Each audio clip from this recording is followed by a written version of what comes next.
This Amateur Radio Roundtable is brought to you in part by Icom America. All right, I'd like to say hello and welcome to everybody out there. You're watching Amateur Radio Roundtable tonight on W5KUB.com, and you're also maybe listening on shortwave radio station WBCQ out of Monticello, Maine. That is, if there's not too much snow up there. Usually Robert has about 2 or 3 feet of snow on the feed lines, and it's a little difficult sometimes like this to keep that transmitter on the air up there, but I think we're on tonight. Just want to say hello to everybody, and just let you know if you're listening on shortwave, please drop us an email and tell us the signal report. Tell us where you are. You can send that to tom@w5kub.com, tom@w5kub.com.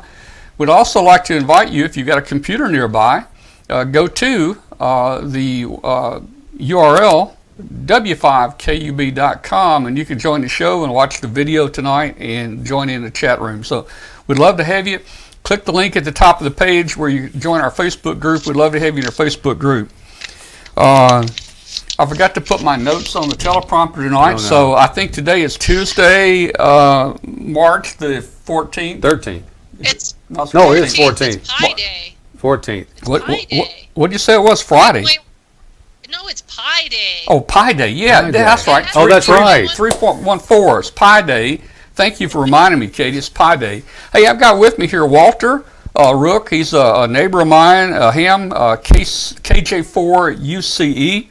Walter's a friend. He's a FedEx pilot. He flies the big A300s or A310s. Looks something like this right here, and he's going to talk to us about operating later toward the end of the show. Hey, he operated HF from there as he was flying the other day, and we might even get into that and talk a little about that. But anyway, that's Walter. We've got a good show tonight. We've got a great update, I think, coming in for Hamvention 2017. We've got Katie in here. We're going to have Joe Eisenberg with us a little later in the show, K0NEB.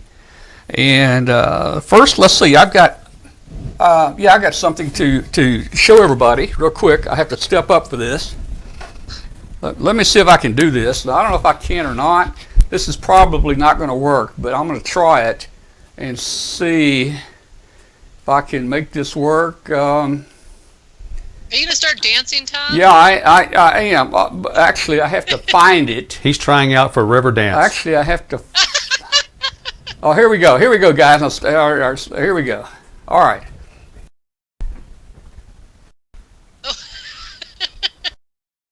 I hope you're preparing for this. It was coming.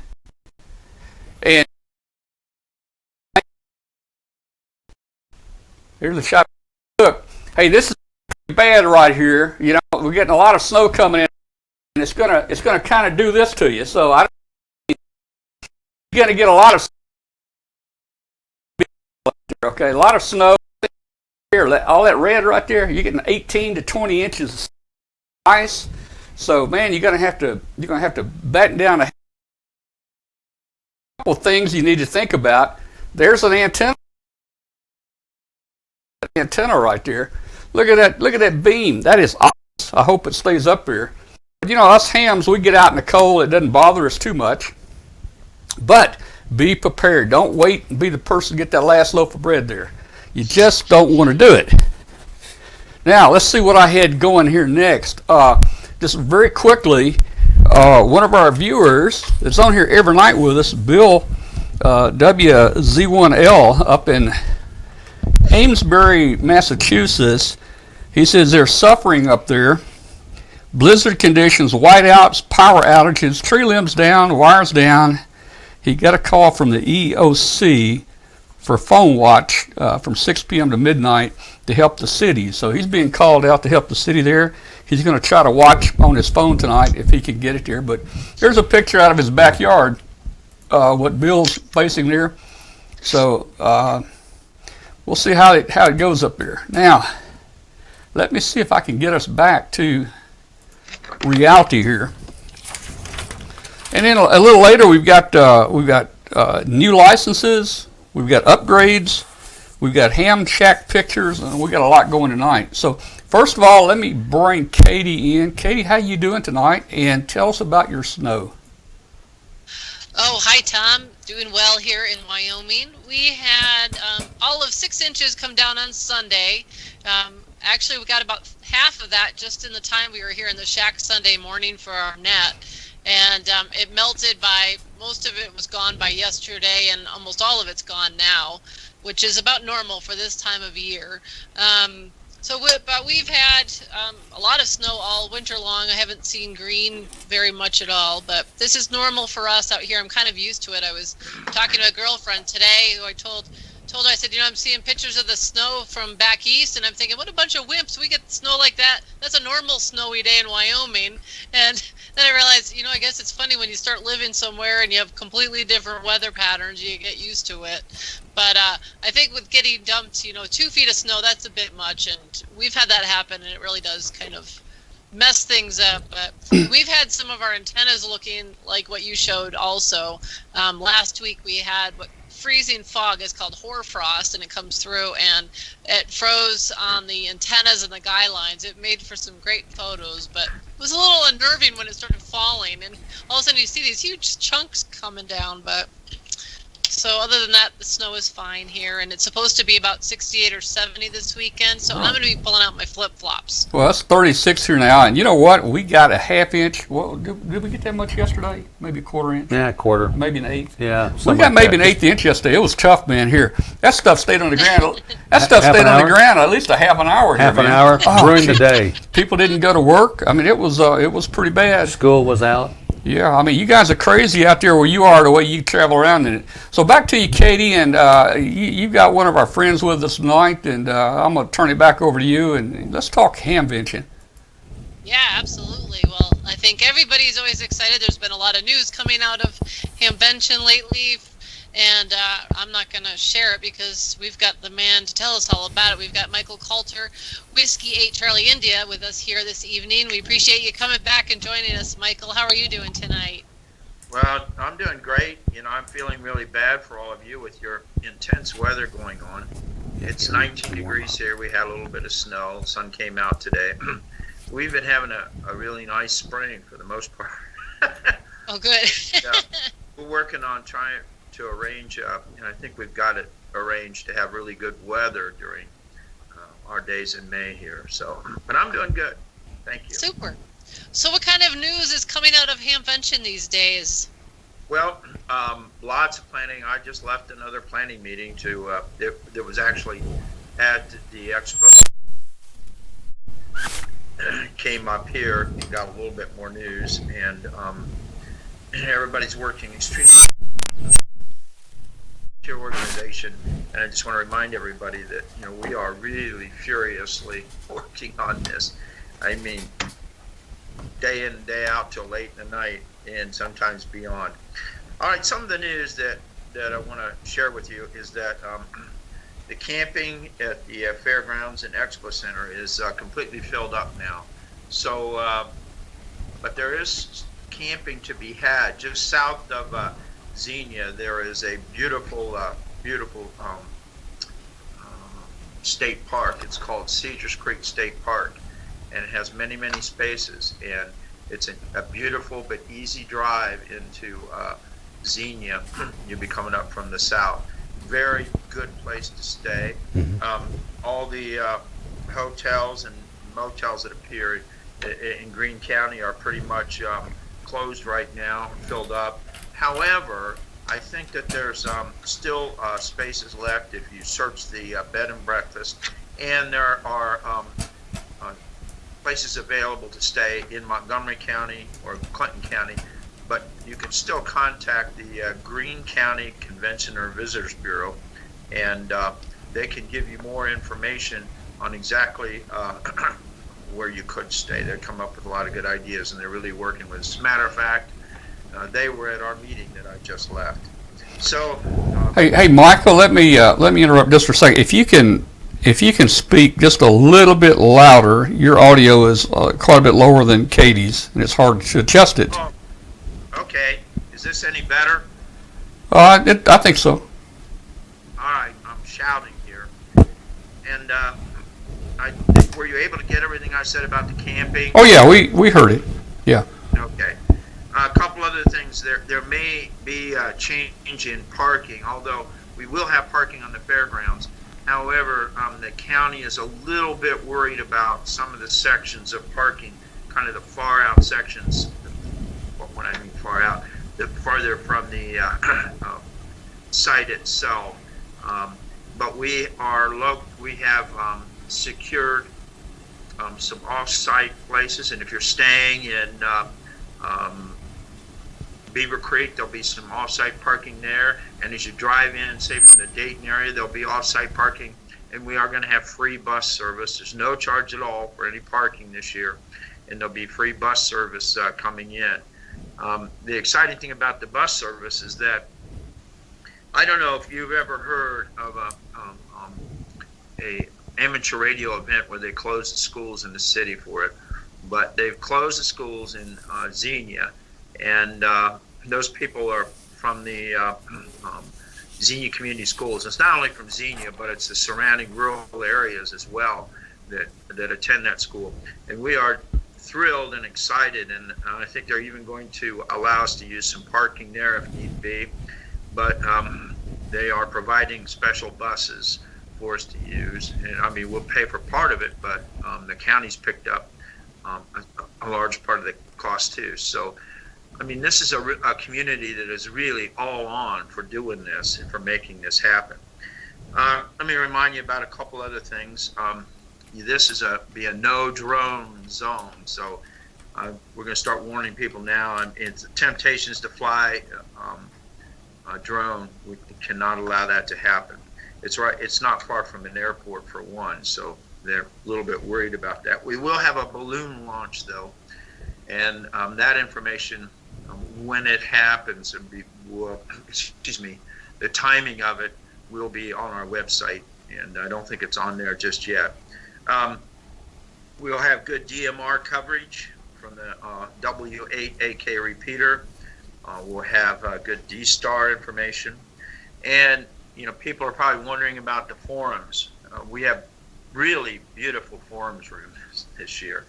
And they're all air-conditioned, and they're large. Some of them hold 350 or more people, if you've looked online to see that. And it's pretty much filled up, and we're going to release that probably within a week or so, maybe as much as 2 weeks, but we believe about a week and a half, everything should be finalized with that, and it'll be online. I'll take a breath. I got more to cover, but you have any questions at this point? Anything, Katie? Oh, no. I wasn't sure who was supposed to talk. And Yeah. I'll be more specific on who should talk. So No, that's all right. And there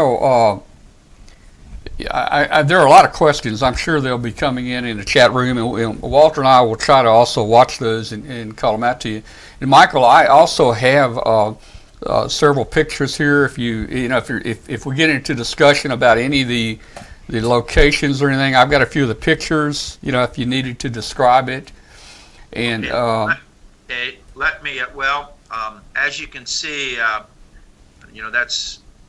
There's like 6 buildings there that we're going to have, and I don't know that all the forum rooms are located are showing there at this time, but at any rate, the inside exhibits is almost filled up, and we're debating on what we could do next to make that happen. I mean, it is amazing that we are getting truly a lot of interest. The other thing, if you want to know who's at what booth, when you look on the web and you can go to PC Board, I don't know if you've gotten to that. Yeah, I don't have that up, but I've been looking at it. It's a link on your website that says PC Right. Boards. Yeah, should be there. Mm-hmm. Go to Inside. I think if you go to Inside Exhibits, you'll find it. Anyway, that gives you a good idea of who's where, and it just takes a little bit of poking around to see it. We've been trying to spend a lot of time on upgrading and making sure we have good information on that website so people can go there, spend a lot of time, figure things out. And I really urge everybody to stay up with that website. This is a whole new event for us. It'll be a new location. we're still committed to a 5-star event. Let me go ahead and mention a few other things. Of course, our theme this year is Same Friends, New Home, and we're hoping everybody comes back. It looks like we're going to have more than the regular crowd. It looks like a huge crowd coming this year. So we're very excited about that. And how do we measure that? By ticket sales and by all the hotel, motel rooms that are just being ate up. And so once again, let me remind you to don't wait to make your hotel, motel accommodations. Don't wait. And there are some options in the area. So look at where Xenia is, and you can call the Convention and Visitors Bureau, but don't be afraid to go down toward Wilmington or the south part, the southern areas of Xenia. That'll be an easier route in, I think. The flea market is we're still working on getting everybody assigned there. It's been a little bit slow. We've had a few online issues there, but we're working.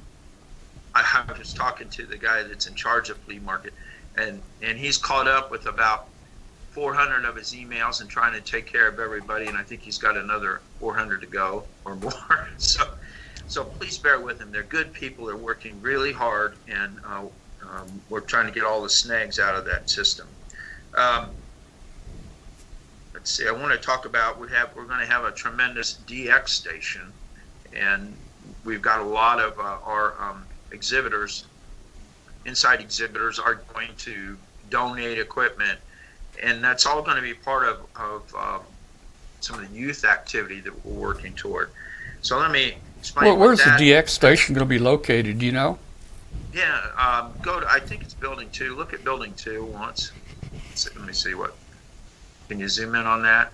Okay, right in that top right corner. I mean, I know without looking here, I know that that's going to be Icom, and just below that at 2707, I think, and maybe I can't make that out if it's 2708. It is. Next to 20. There it is. Look on the right where it says contest. Oh yeah, I see it. Yeah. It's going to have several radios, and we're going to have all the filtering in it. We're going to have some a lot. We're going to write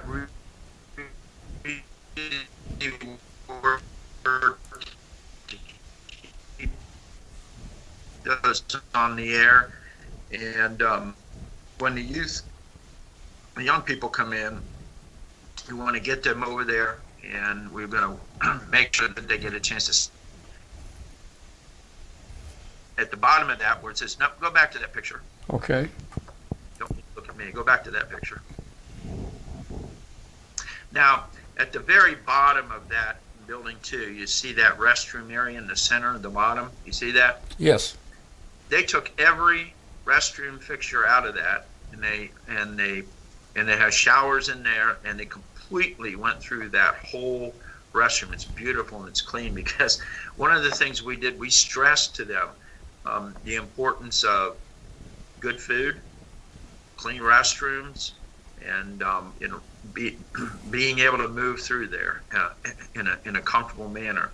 Now, speaking of food, we have at least 17 different food vendors coming in, and we plan on having good food there. I mean, so that it isn't just some people like to eat healthy. and Where are the food vendors going to be set up?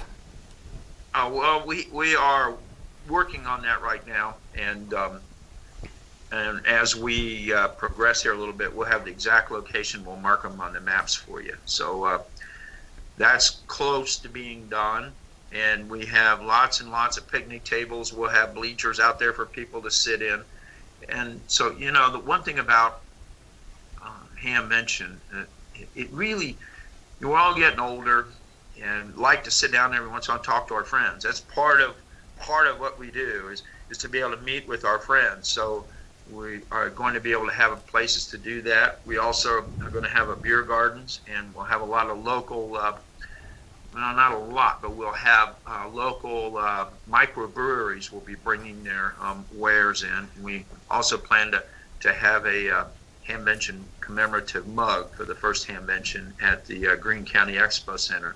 Yeah, it's small stuff, but it's it's pretty neat. So, Michael, I know at Hera that all the portable bathrooms that you guys had were outside the perimeter. They were outside the fence. It appears that there's not as many inside bathrooms here. Are you guys going to have those portable units closer in around these buildings, or where do you think they're going to go? Yeah, we'll have them. I will get those locations as soon as we get that nailed down exactly where we put them. We've already ordered them, and we will have those in a convenient location because, there's no way that, you saw that restroom, but there's more restrooms than that particular one. But the point I was making with that restroom is the fact that they are going through and cleaning them and making sure they all look good. So we'll have plenty of outside restrooms, and if we can put one near your booth if you want. You've set up a major tent out there. Let's see, Building 6 is two 60 by 150 foot tents, I think, side by side. Right, those are very good tents, and they'll have electric in them, and they'll be side by side. And now there's a big parking lot that those will be on, actually, which is right. I mean, it's right next to all the buildings. The flow of it fits perfectly. Mm-hmm. Mm-hmm. And so we're just getting so much demand this year that we're filling everything up, which is really a good thing. Yeah. Well, look what I see right here. I see us. I see us in five. That must be a mistake. I was going to have you out in the. That's a very good room, by the way. A very, very nice spot that you got. I don't know how you got that. Must be a mistake. Well, I don't know if it's a mistake or not. Maybe it is. I don't know. Tom. It may be. I think we should have had 10 spaces somewhere. But hey, we've already drawn out our space. Look at there. Now it's a little crowded, but you know what? We're excited about it. Yeah, it's a good space. You're right even by a door, so you'll get a lot of people flowing through there. And so I think you should be happy with that. And I didn't make that assignment, by the way. I don't make any of the inside assignments. I listen to people's requests and forward them on, reasons why, but I don't do the final assignments. Well, Brian Markland, your inside chairman, called me the other night, and we talked about it, and that's what we got there. And Brian has always been great to help us and take care of us, and that guy does a fantastic job up here. He must be pulling his hair out this year. No, he's not. He's a very cool, calm customer. We kind of stress that with our people. It's funny. Every once in a while, one of the guys will call me and I'll answer the phone. This is the Hamvention Suicide Hotline. Your wait will be 2 hours and 15 minutes. Please don't hang up. We'll get to your call. That's sometimes when we get stressed out. And but right now things are kind of moving so much better. I know we're getting close to the time, but I believe I know it's going to really work out really well. So in terms of transportation, parking, and how to get in and out, we're going to have, I think it's 7 different maps for people to use to get in and out of there. And we have really working with the talk-in people. They are really on top of the situation because talk-in will be used more than ever because, after so many years, heck, everybody knows how to get to Hera, and people don't use talk-in much. Question about mobility. I guess your scooters, inside, outside scooters, they can go anywhere, right? They can. They have special tread for them. We've checked with, we use the same scooters. As a matter of fact, they do at Orlando, the scooter rounds, and you'll be able to get the scooters out. We'll have an area outside. They're going to get, you pick your scooters up, so you won't have to be in great big long. You remember, and people were wet. Michael, you're freezing up on us a little bit there. Katie, can you hear me, Katie? Yes, I can hear you, but Okay. Michael's frozen. Yeah, Michael's frozen. Let's give Michael just a chance there to come back, and we'll see. I think his internet connection is kind of stopped, but Well, while we're waiting for that to come back, I'll just go to Katie for a second. And unless that's a wax dummy of Michael. Oh, nope. He hung up. So he's gone. He's gone now. Let me see if I can add him back on the call. Well, just hang tight, everybody.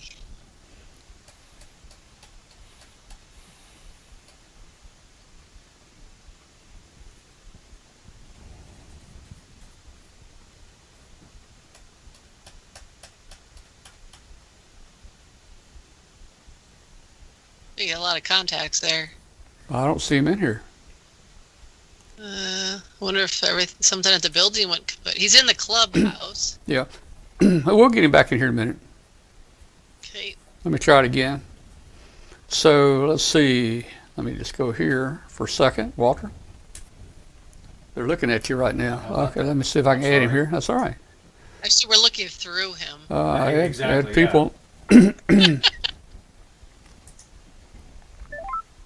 Let's see. I think we got him back. I think so. Yeah. It looked like it was pretty much on my end here, so I apologize for that. Well, that's all right. Too, so. That's all right. We thought it was something we said. Yeah. All right. So we were talking about scooters. You got scooters, and you were talking about how they have special tires. And right. Let me talk a little bit more about that. Okay. Good question, because they also scoot around. Also, they rent to big like NASCAR events and things like that, where people are on infields and they're on rougher terrain, and these have big tires on them that should handle that. So, we've had some questions about the flea market space and that infield, but the fairgrounds expo center people are already rolling that ground down. It is extremely well drained.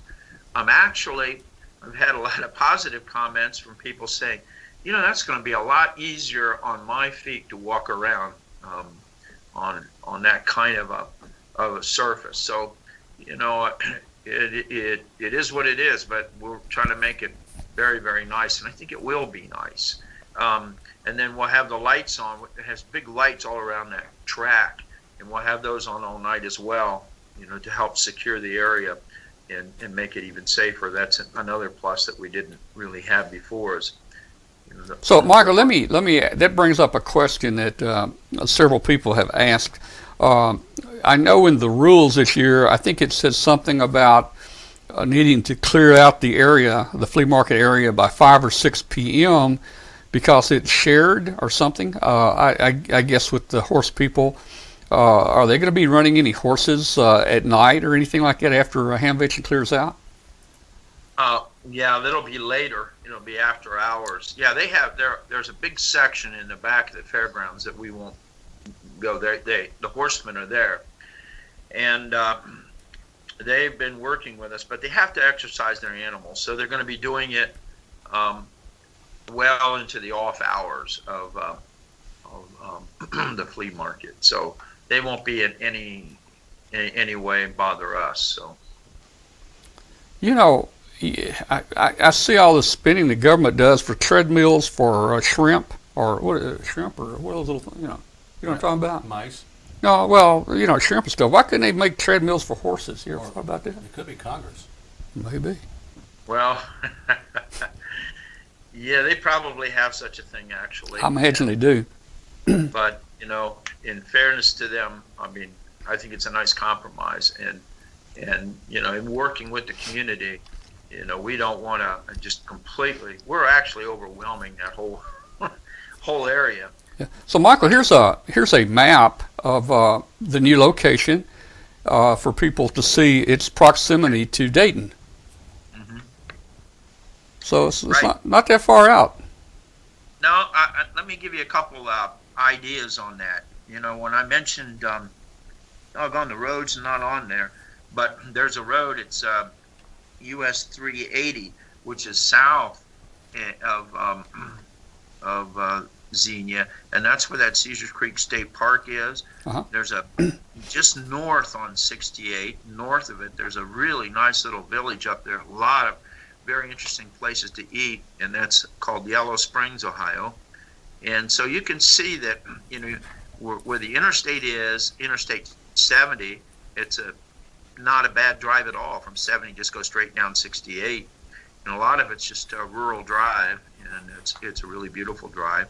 And just down south, it doesn't show it, but there's Interstate 71, which is where Route 68 goes into. And also, there's at Route 35. And Route 35 is a really nice 4-lane, and that's east of Xenia. But that'll take you to 71 and over in that direction, and there's places to stay over there too. So there's a lot of good places to stay, and it'll be new grounds for people to look at. So Michael, what is this? I can tell you, I was in Xenia several times last summer, and that's a beautiful area. I wish I could make it up there because I think y'all are going to have a great time. Hey, thanks, Walter. I appreciate that.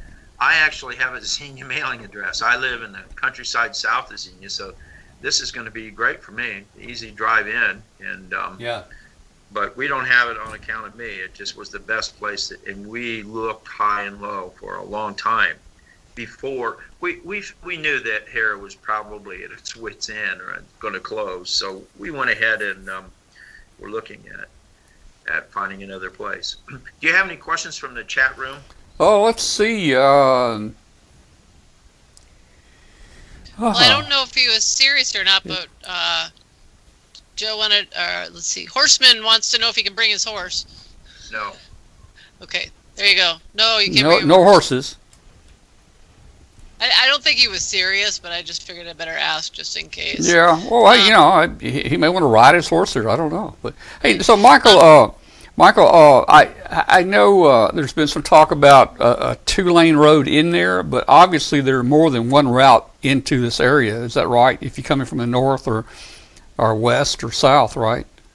Yeah, there's going to be, there's one road out in front, that's for sure. But there's going to be different directions we're going to be able to come in.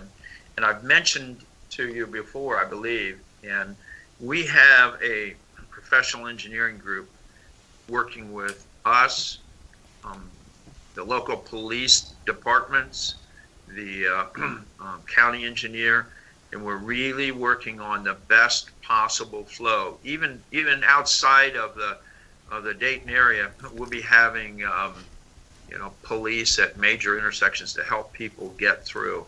So there'll be some traffic light control. There'll be police officers helping when there's left turns that have to be made, because they want the traffic to flow well too. And the other great thing is that all the parking is free, so you're not going to have to stop, pay somebody, and we keep the traffic flowing pretty well that way. Yeah. What is your estimated number of attendees this year? Well, last year it was, 25,500 or more, and we're expecting this year it'll top 30,000 plus. It may go even higher. So we've never seen all these rooms sell out as quick as they have, and we've had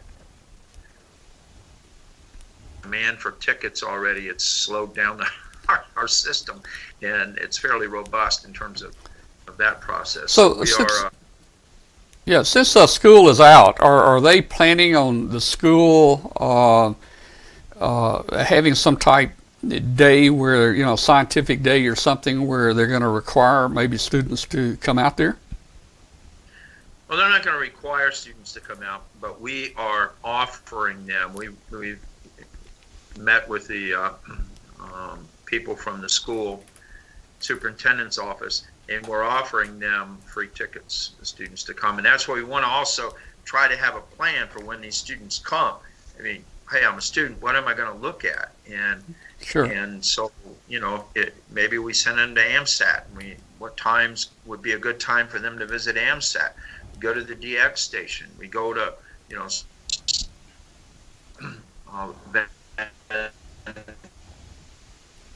all right, Michael, you're starting to go out on us again. Schools, parking will be at some schools. That was one of the questions. Right. And you're going to provide free transportation from those schools?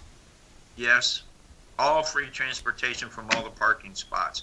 we'll probably be picking up some people who are actually staying in Beaver Creek. Beaver Creek, Ohio is in Greene County. Very nice area.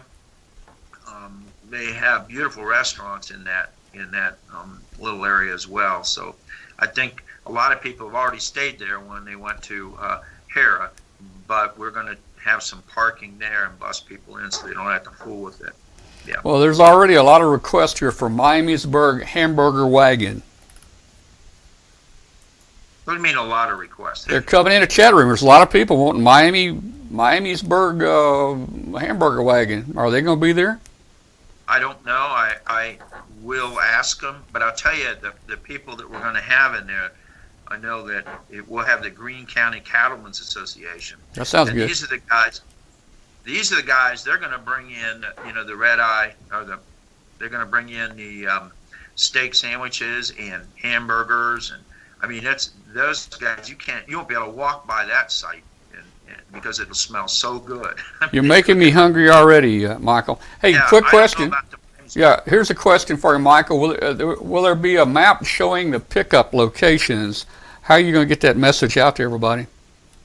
We're working on that now, and that's one of the main things I really wanted to emphasize in our meeting tonight is that this is coming very soon, and that people be looking at our website, because as soon as we get it all, and we're very close to getting it all affirmed, that are firmed up really, that we'll have the maps, and I think people will like the location. So, and boy, riding a bus to me would be so much easier. You could sit in a bus with some other folks and just get there.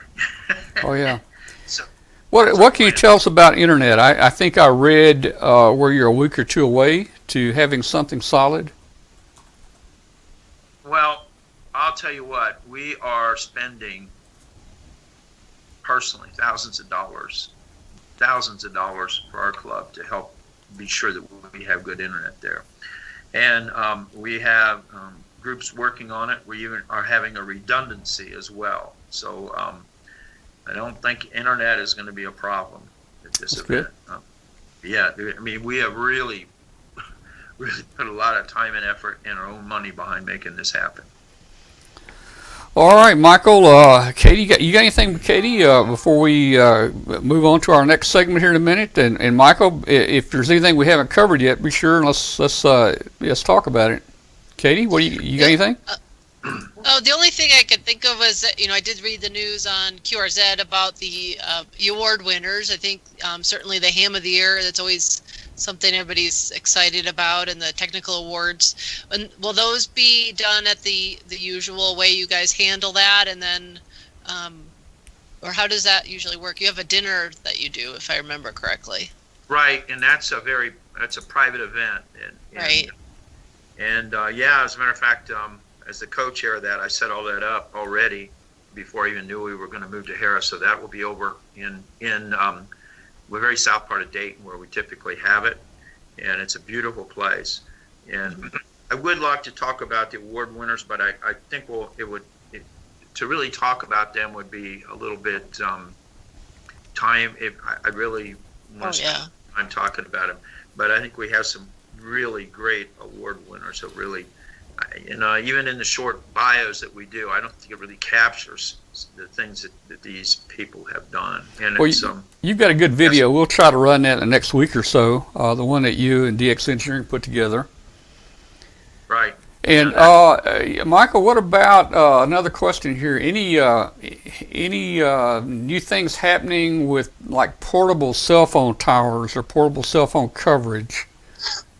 Well, we're working on that, and I can't give you a definitive answer on how that's going to work. And that's been a real a concern for us. We're trying to make that happen, and I don't have an answer for it positively yet. And as soon as I know, and we have, as far as these portable cell phone towers, or I think they call them CALs. I think they're by carrier, and I'm not sure what the most popular carriers are going to be. So we're working on that right now. I believe, and I've got a secret scout up there that's been looking around. I believe there's a Verizon tower right across the street. Who's your secret scout? well, I can't tell you, but I'll give you. And it wouldn't be a secret scout. Well, Mark P, but that's not enough Okay, all right. I don't think you can trace him down. I'll just say he goes by the name Mark P. I don't care. I mean, it's fine if he wants to contact me. I'm good on QRZ, so I'll take any information. But I know Verizon gets out of there pretty well. But what I'm concerned about is those metal buildings are Faraday cages, and a little bit of a concern for that. Well, So, and it's a saturation. Everybody today has phones that have data on them, and you get 20 or 30,000 people there. I don't care how many portable sites you have. It's going to be tough. it's interesting. 20, 25 years ago, we all never had this problem, did we? No, we didn't. So it is. But it is the age that we live in. I'm not poo-pooing the need for that at all. I'm just thinking how we've changed. And any other questions, comments? No, I guess I would just say thank you for coming on here regularly and providing everybody with an update. I think it's a great way to be able to share how things are moving along and progressing, and just everybody knows how hard you and the committee are all working to pull this off. And I think it's exciting and really looking forward to it. It's getting closer and closer, and every week it's the countdown is on, and I'm sure on your side of things it's it's getting a little more stressful, but I think, certainly the feeling is, people are pretty excited, and it's something new. And like you said, old friends, new venue. It's going to be terrific. So, and I'm sure we'll have you on here again before it ends, let's do it again a time or two before the date. Yeah, I would like that, because I think we're going to be having a lot more information coming out, and and it's important that we get that out any way we can. And I just want to be sure, I can't emphasize enough a couple of things: how hard our team is working. This is not a WHCI thing. I'm just a spokesperson, and I work hard at a lot of different things for it, but I am not alone in this. And we have a large group of very dedicated people that understand the importance of this, and we understand how important it is for vendors, and we also recognize how important I think DARA is to amateur radio, because we really try to give back. So as an all-volunteer group, we're just asking people to be patient, because it's easy to throw stones, and we actually at one time had debated, should we just not have the Hamvention, should we just wait a year? But we all decided, let's dive in. We can do this. We'll make it happen. So what I asked for is All right. just a little bit of forgiveness on this at times, and it will probably make some mistakes. And One more comment here. Tell Michael to get Hazel to answer the volunteer applications. You got a lot of people wanting to help, I think. Okay. I don't want to. Hazel is an extremely hard worker, and she is. I just left a meeting where she was at, so I'll mention it to her. But she may be as swamped as everyone else, and I will mention that to her. So I also want to. I just can't tell you how great a worker Hazel is. Her and her husband, they just try so hard. I'll mention it to her, but I don't think it's like her to let any stone unturned. Just tell her that she is so important that her name came up on the show tonight.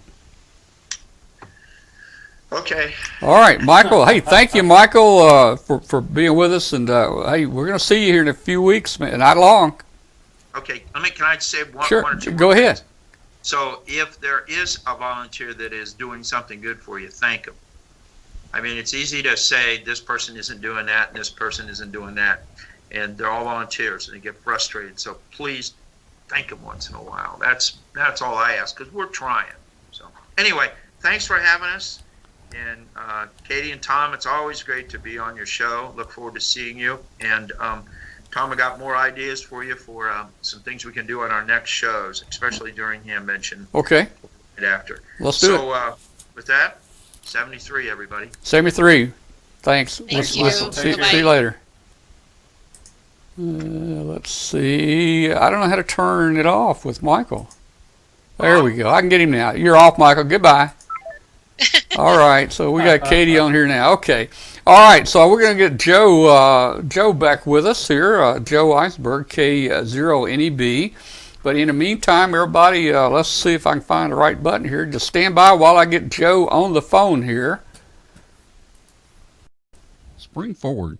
Time to put away those winter boots and spring. Icom, base stations, multiple transceivers, handhelds, and more. Icom has all the equipment of adventure. Get mobile with Icom. Communicate with the touch of your fingertips. Perfect for small spaces, the IC7100 base station is the ideal D-Star option. It has angled control head and touch into operation. A large clear digital, perfect for multiband and all-mode communication. Do you have back for a limited time the IC72 to carry out into the field? Simple and tough with IF DSP, digital noise reduction, and a USB port for PC control. It's a high-performance, innovative HF transceiver with compact design, direct sampling, 15 discrete bandpass filters, spectrum scope, and an SD memory card slot. Visit www.icomamerica.com/amateur for more information on Icom radios. All right, and we should be back. Katie, we're ready to get back into our next segment. We've got Joe with us here, and I don't know what Joe's got for us, but he always has something cool, man. Joe? Oh, he's always got cool stuff for us. Hey, Joe. Hi, Katie. Hi, Tom. And hopefully the audio levels are okay. Look good? Terrific. All right. Well, this mic is working wonderful.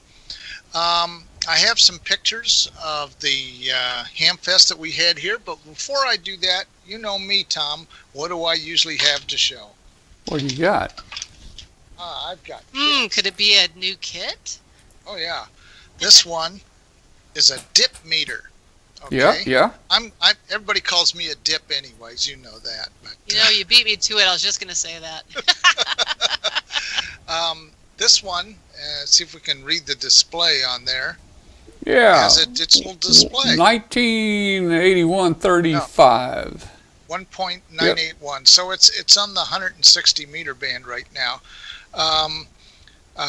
Those of us old timers who were taught the old ways know how to use a dip meter. Most people nowadays don't. And so I built one that's a kit, and it comes from Heck Kits, HECKITS.com. And it's kind of fun. That'll be featured in the May issue of CQ. So this is a big preview. How many people know what the first product of MFJ ever was? I know. It was a CW filter, right? It was. How about this? They still sell it, believe it or not now. Wow. In kit version, it's the same exact circuit. Absolutely the same circuit, same parts, same everything from 1972 or 73. But Joe, back then they didn't put it in a box. You just bought the board. Yeah, that's right. And then they had a box later. Mm-hmm. And it's still available as a kit.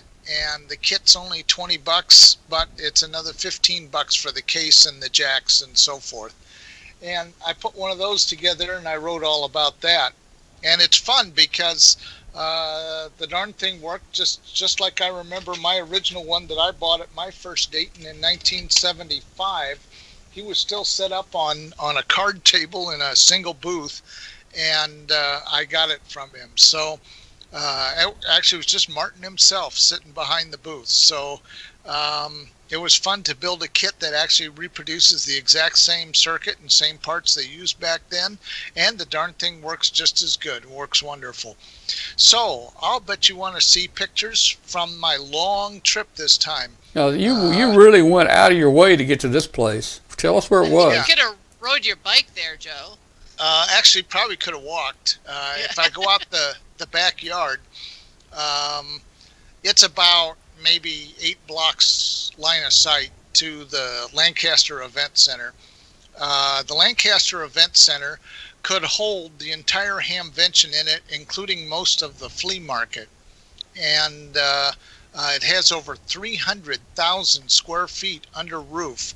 The biggest single event they hold there is the Power Farming Show in December, and they take up every square inch of it. And to give you a comparison, Hare Arena had about 110,000 useful square footage of indoor exhibit space. So imagine 300,000 square feet and plenty of parking and so forth. And unfortunately, one lousy 2-lane road kind of runs in front. So it does have a few traffic issues that they're working on right now. So let's see if we can share the screen, and I'll get some pictures going here. Let's see here. I'll bet that's the way to do it. Okay, Tom, you got it? No, How about that? not yet. Now it's coming. Okay. So now you see a picture there, correct? Yep. Okay. What you're looking Steve at Ewald from is Steve headquarters. Ewald. That's right. He was Aw. our ARL representative this past weekend, and he really enjoyed coming here. In fact, this was his second time. His first one was 7 years ago. He came to our convention. So it was great to see Steve from headquarters. Of course, he's in charge of the field organization, which is your section managers and bulletin stations and traffic system and so forth. And 10,000 volunteers, I think, Joe, isn't it? yeah, exactly. Several Crazy. thousand volunteers. And he's the head guy of that, so he got to come out and see what we do out here in the hinterlands of Nebraska. Alpha Antenna made the trip up from the Kansas City metro area, and he was showing a new loop antenna that goes down as low as 80 meters, as well as his other antennas. I do have one of his 40 through 10 meter loops. And let's see, there they are. They're using Yaesu there, an 857, tuning around the bands. Pretty amazing what they could hear in a building like Tom described, a Faraday cage. It's an all metal building. Here's everybody coming in bright and early. We started at 8:30 in the morning, and I think it was about 25 degrees or so outside, so it was pretty darn cold. Typical for March.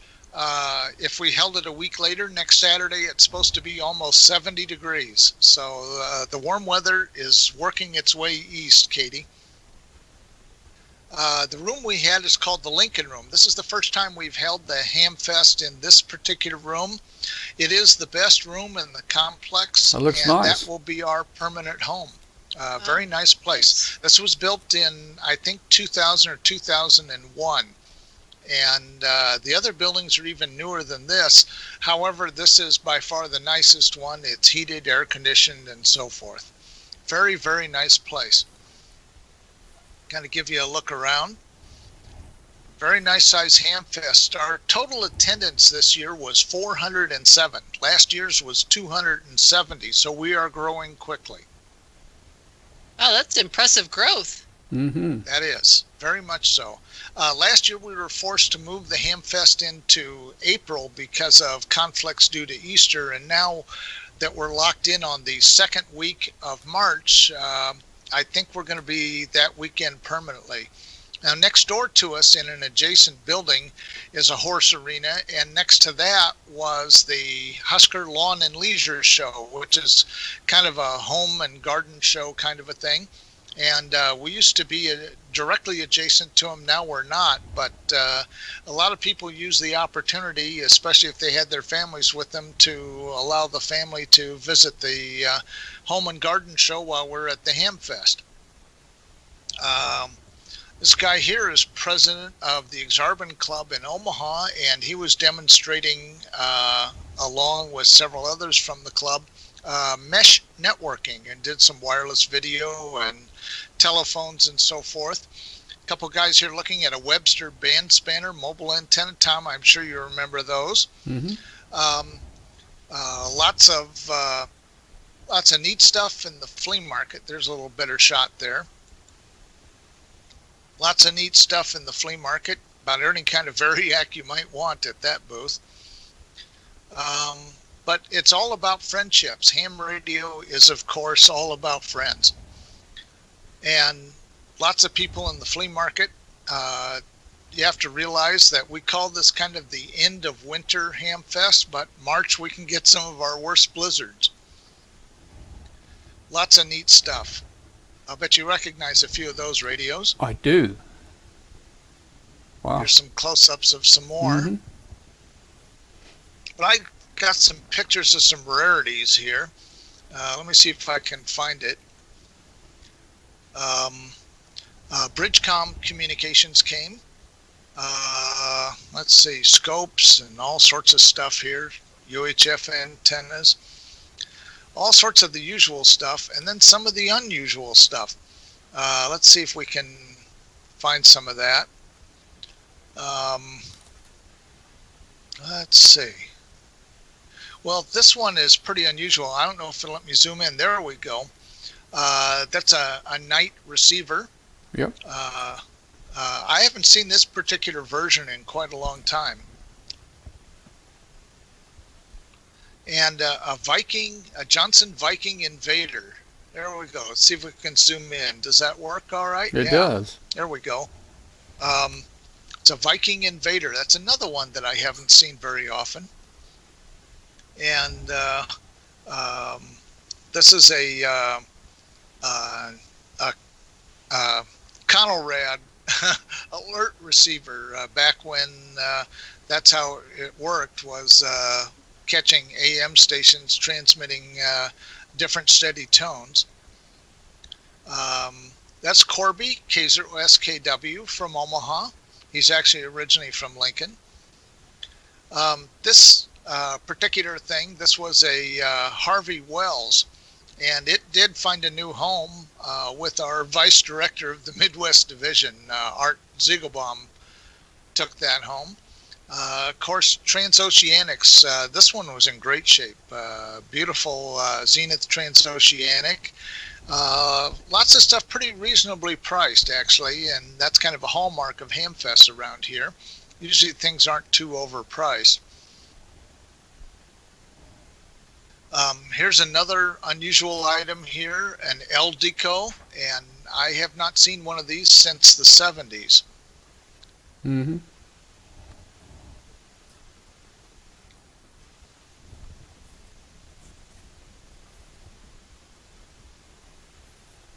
All right, this is Les from DNL Antennas. He comes from the Kansas City area, so he had about a 3-hour drive to come up to Lincoln. And he is an exhibitor at most all of our local and regional Hamfests in this area.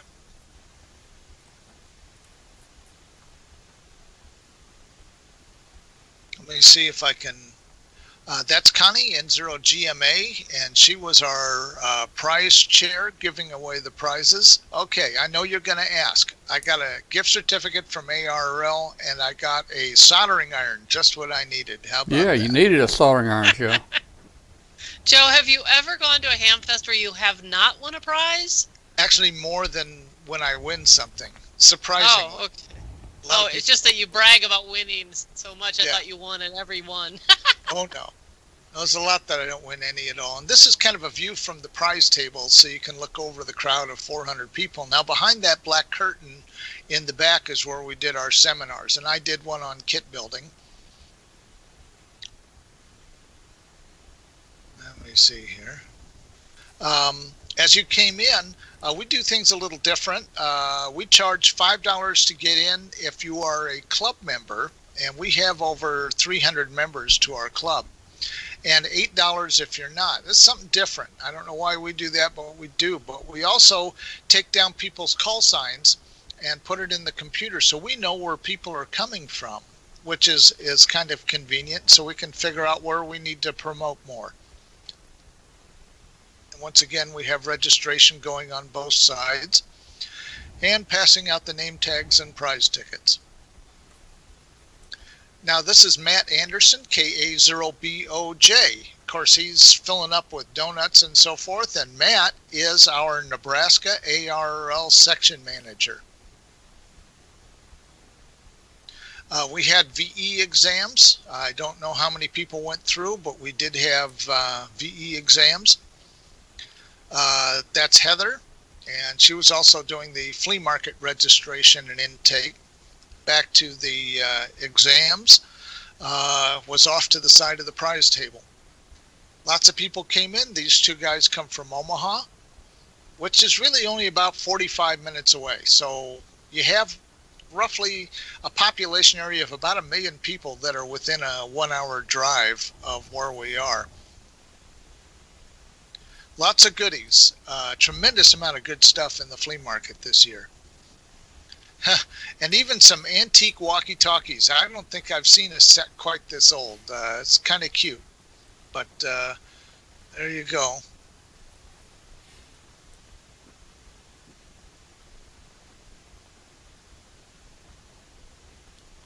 Lots of goodies. It was really a fun time. Our Hamfest went from 8:30 until 2. At 2 o'clock, we had the final prize drawings. These guys are from Flatwater Trading Company, which is a place from Hastings, Nebraska. It's about 2 hours west of Lincoln. And they sell things like Raspberry Pis and Arduino stuff and parts kits and parts assortments. Of course, I couldn't pass up a couple of assortments of capacitors from them. Always good to have standardized parts, as you'll always hear in my lectures. They had lots of parts kits. The guy on the left, Frank K0BLT, is from the Panhandle, so he came all the way 400 miles across the state. So he's closer to you, Katie, than he is to me. Yeah, no kidding. Wanted to build a repeater? There you have stuff to build a repeater right there. And this is another one that I had not seen in many, many, many years. It's called a Morrow. I don't know if you've seen these, Tom. I haven't seen them all. But it's no. You have not. It's kind of a rarity, and it comes from the early 60s, I think. And I'd only seen one once, and so that was kind of a surprise to see a set of those at the Hamfest. If you wanted any kind of Lafayette test equipment, this guy had everything. And a friend of mine, I think, bought 3 out of those 5 pieces. A Globe Scout. Now, that comes from World Radio Laboratories, which was in Council Bluffs, Iowa. And World Radio, of course, was a huge maker of radios and kits and so forth in the 50s and 60s. And early 70s. Another Variac. I don't think I've seen more Variacs at a Hamfest, but quite a useful item. And you have a national transceiver next to a Galaxy power supply and station clock. Galaxy, of course, was another World Radio Labs brand. A little close-up of the national. A lot of things you don't see very often. Let's see. This guy's got a Viking Ranger and a few other things, including a 17-meter QRP transceiver. And there's that Bandmaster again. I'm going to zoom in on this. This is a Harvey Wells, but I don't think I've seen one of these in that good a shape. Look at how clean that is. Absolutely polished. The meter isn't broken. And he says it goes anywhere from 160 to 2 meters, depending on the crystals and stuff you put in there. Isn't that amazing? Wow. It looks brand new. It does, and it comes from the 1950s. That's amazing. Of course, it's AM. That's Bob, WB0RJJ, one of our members who spends most of the cold weather months down in Arizona. And Associated Radio also came. They're a full-line radio dealer from Kansas City.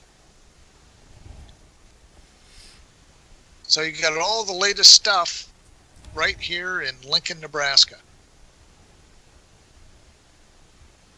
And some of the oldest stuff, too. Oh, yeah. These are decade boxes. Mm-hmm.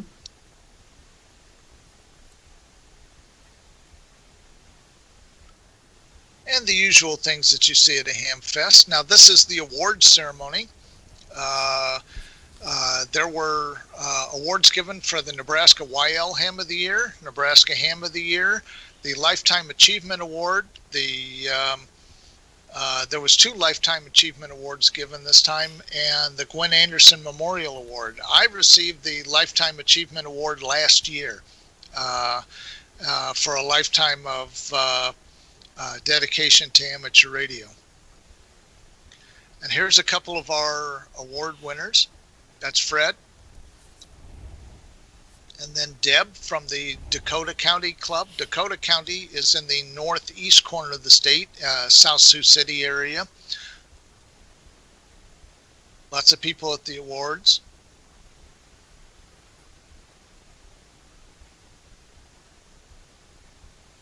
And everybody having a good time. Lots of food and everything there. And like I said, a lot of people were going next door to the Home and Garden Show as well as the final prize drawings. But you can't pass up some of these goodies. An Amico 2 and 6 meter transmitter. I haven't seen one of those in a long time either. And this is a kilowatt amplifier. Galaxy used to put these out, and believe it or not, it runs on 8 sweep tubes, 8 6LB6s in there. Yeah. Imagine that. 8 sweep tubes to put out a kilowatt. And that's all the pictures we have. Well, cool. Where's your next Hamfest? Where's my next Hamfest? Houston. Houston will be not this weekend, but the following weekend. Yeah, okay. So, about how many Hamfests do you make a year, Joe? That's a good question. Probably at least a couple a month. At least a couple a month. A couple a month, okay. You probably do maybe 20 or more per year, I guess. Sounds like it. Yep. Wow, man, you get around, Joe. You know, I guess when you don't have a job and you're off all the time, you can do that, right? Actually, I have a full-time job. Well, see, I don't know how he does it. Full-time job and he's gone all the time. See, I don't understand this. I think I'd he's never survived. Yeah, we're gonna have to put him on. I'm a field IT hardware guy. We're gonna put him on a lie detector in Dayton. I go out and fix broken printers, but today I got to spend all day in the office switching out light fixtures from fluorescents to LEDs, and that'll cut our power draw in about a third of what it used to be. Well, cool. Well, Joe, hey, thank you so much for the pictures and doing a segment for us tonight. We're going to move on. We got 2 more little things to do here and then get out of here maybe a little early tonight. I know Walter's going to want to scoot out of here in a few minutes. Appreciate it, Joe. Hey, stick around. Join us on Hangout later if you want to, if you're still around. And Katie, I mean, actually, both of you guys can stick around on the show if you want to. But we're going to move on now. Katie, you got anything you want to say? Pardon me, I wasn't expecting to. I did want to just give a quick shout out. I heard some really great news this evening that our friend Christopher Bro, KD8ENJ, am I getting it? Yeah, YVJ is been named to be one of the participants in the Dave Kalter Memorial Youth DX Adventure for this year, and his dad, Jocelyn KD8VRX, will be accompanying him on the trip. So big congratulations to Christopher. Well, that's cool. He'll be going to Costa Rica. Oh, that's cool, man. Yeah, going to Costa Rica. Great. Really nice. So, yeah, I thought that was exciting. And he, of course, was last year's ARL's Hiram Percy Maxim winner. And I tell you, this kid's on fire. He's somebody to keep our eye on as the years go on. But he's a wonderful example for other young people involved in ham radio, and just really excited for him and the whole family, and just wanted to say congratulations. Well, I had a video here with him, but I can't find it. So, hey, Katie, you got some certificates, didn't you, here recently? Well, I did. They actually showed up in the mail today.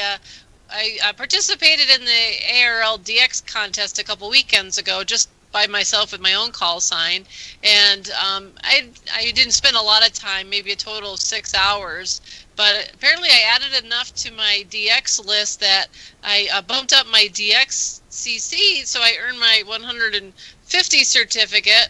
Cool. But in the process, I also earned my DXCC on 20 meters. Wow. And also my DXCC for phone.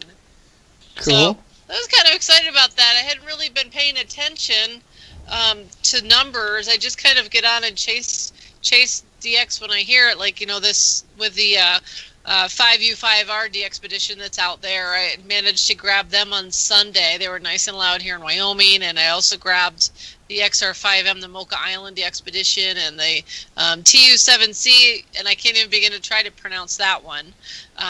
But yeah, all of a sudden I kind of noticed, I'm like, hey, I have a lot of new DX here. I wonder if I have qualified for the next roundup, and sure enough I did. So that was kind of fun. So I've got to get those flattened out and frame them up and add them to the wall up there. Well, great. Congratulations on that. Done. Wow.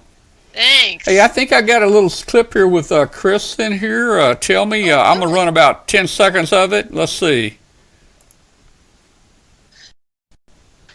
Oh, yeah.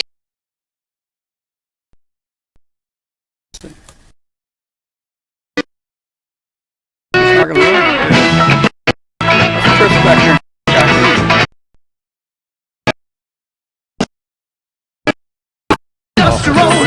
Good loving, I got it. And when you get it,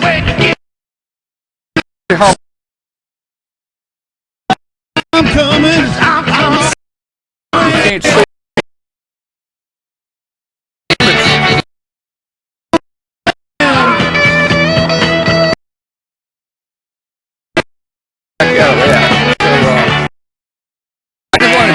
On there. That was Chris was in there, and he's a member of the band. So if he's watching tonight, maybe he'll get a big kick out of that.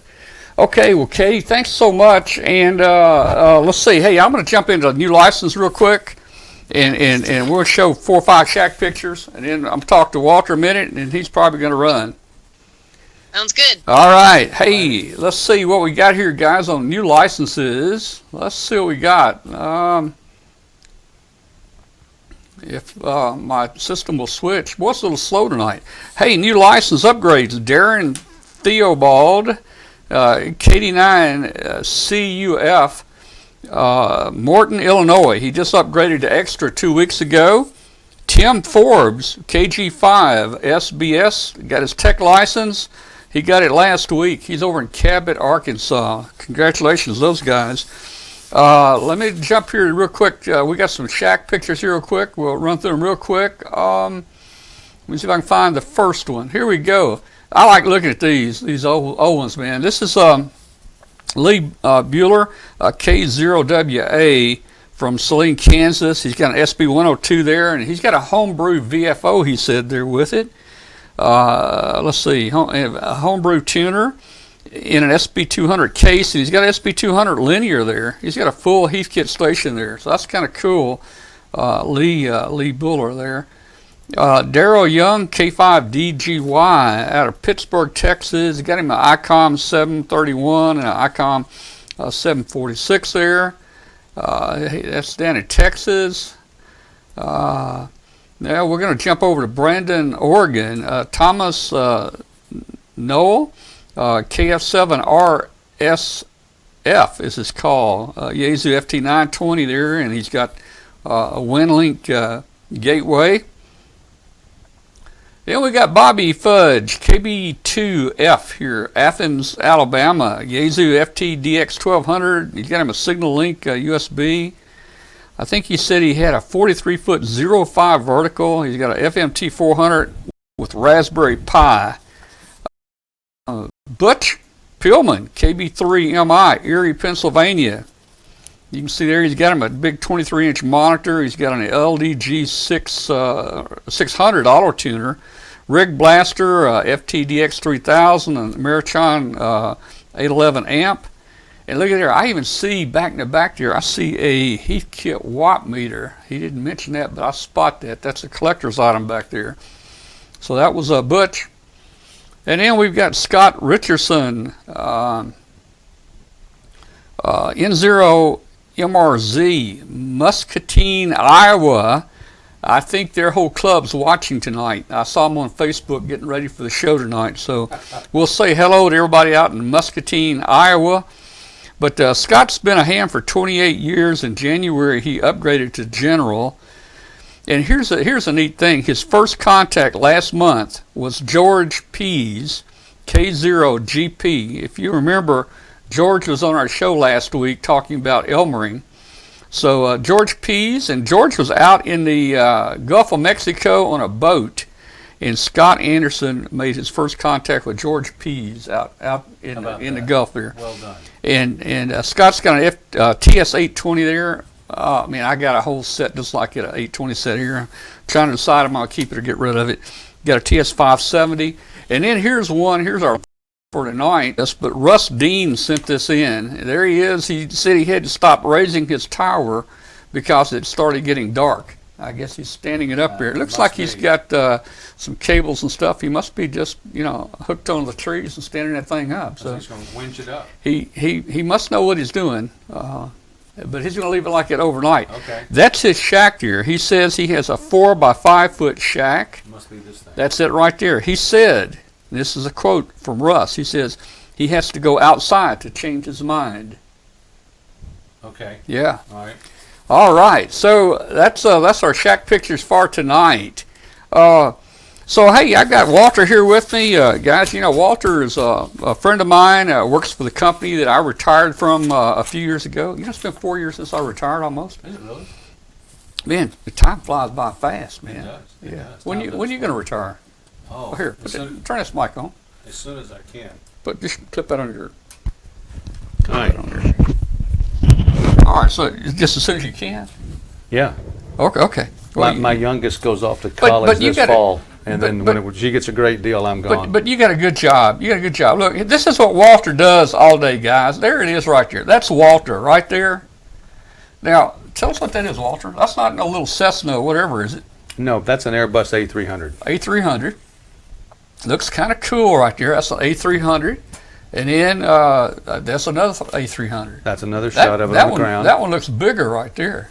Now, if you look in that window, I can almost see you sitting in that window right there. Oh, well, I'd be on the other side. Well, that's what I was talking right about over there, yeah. over there, right? There you go. Yeah, with the catering. With the catering on that Yeah. side. Oh, okay. Yeah, exactly. So that is a cool shot there. That plane looks big. It's good size. Yeah, I used to ride on those a lot with you guys, and there's a lot of space in there. Now I think this is at John Wayne Airport out in California, right there. That's a landing, I believe. Yeah, in fact, I got that off a video. I think landing. Could be. Yeah. Out at John Wayne Airport. Now you're a pilot. I got to ask. Well, first of all, let's talk about something, Walter. Well, first of all, let me go. Walter's going to tell us in a minute. He got to use the HF radio in the airplane, and of course, when you're a pilot, you're the boss up there. I mean, you can marry people, and you're the law, and I mean, you're everything up there, right? Well, I mean, only in control of the aircraft. I don't know about if you wanted to marrying anybody. whatever you want to do, you could do it, right? So we're going to talk about the HF operation in a minute, but look at this. Now, here's my question. Hey, you've done a takeoff like that, right? Yes. How do you know when that tail is going to almost scrape the ground? Have you ever done that? No, unfortunately not. You never scraped it? You work very hard to avoid that. Well, I mean, it just barely scraped the ground. I mean, no, you don't even want to touch it. Has anybody done it? Yeah, we've had a few tail scrapes. Why don't you put a little training wheel back there? You would think. Yeah, that would help things out a lot. Put a little training wheel back here. So okay, so here's your home away from home. That's a lot of the week, right? That's exactly it right there. How often do you fly now? Lately, it's been pretty often. The last 2 or 3 months has been a whole lot, more than I need to. Yeah. Now the neat thing about this has got an HF radio, and that's above your head there, isn't it? Or is it on the? No, it's up on the overhead. It's on the overhead. I didn't get a picture of the overhead, but we're going to talk about that contact you made. There's another shot of the instrument panel there. And That's us. you know, it looks like to me they'd put bigger windshields. I think. Yeah, I've rode those before, and I don't see how you see out over the dashboard.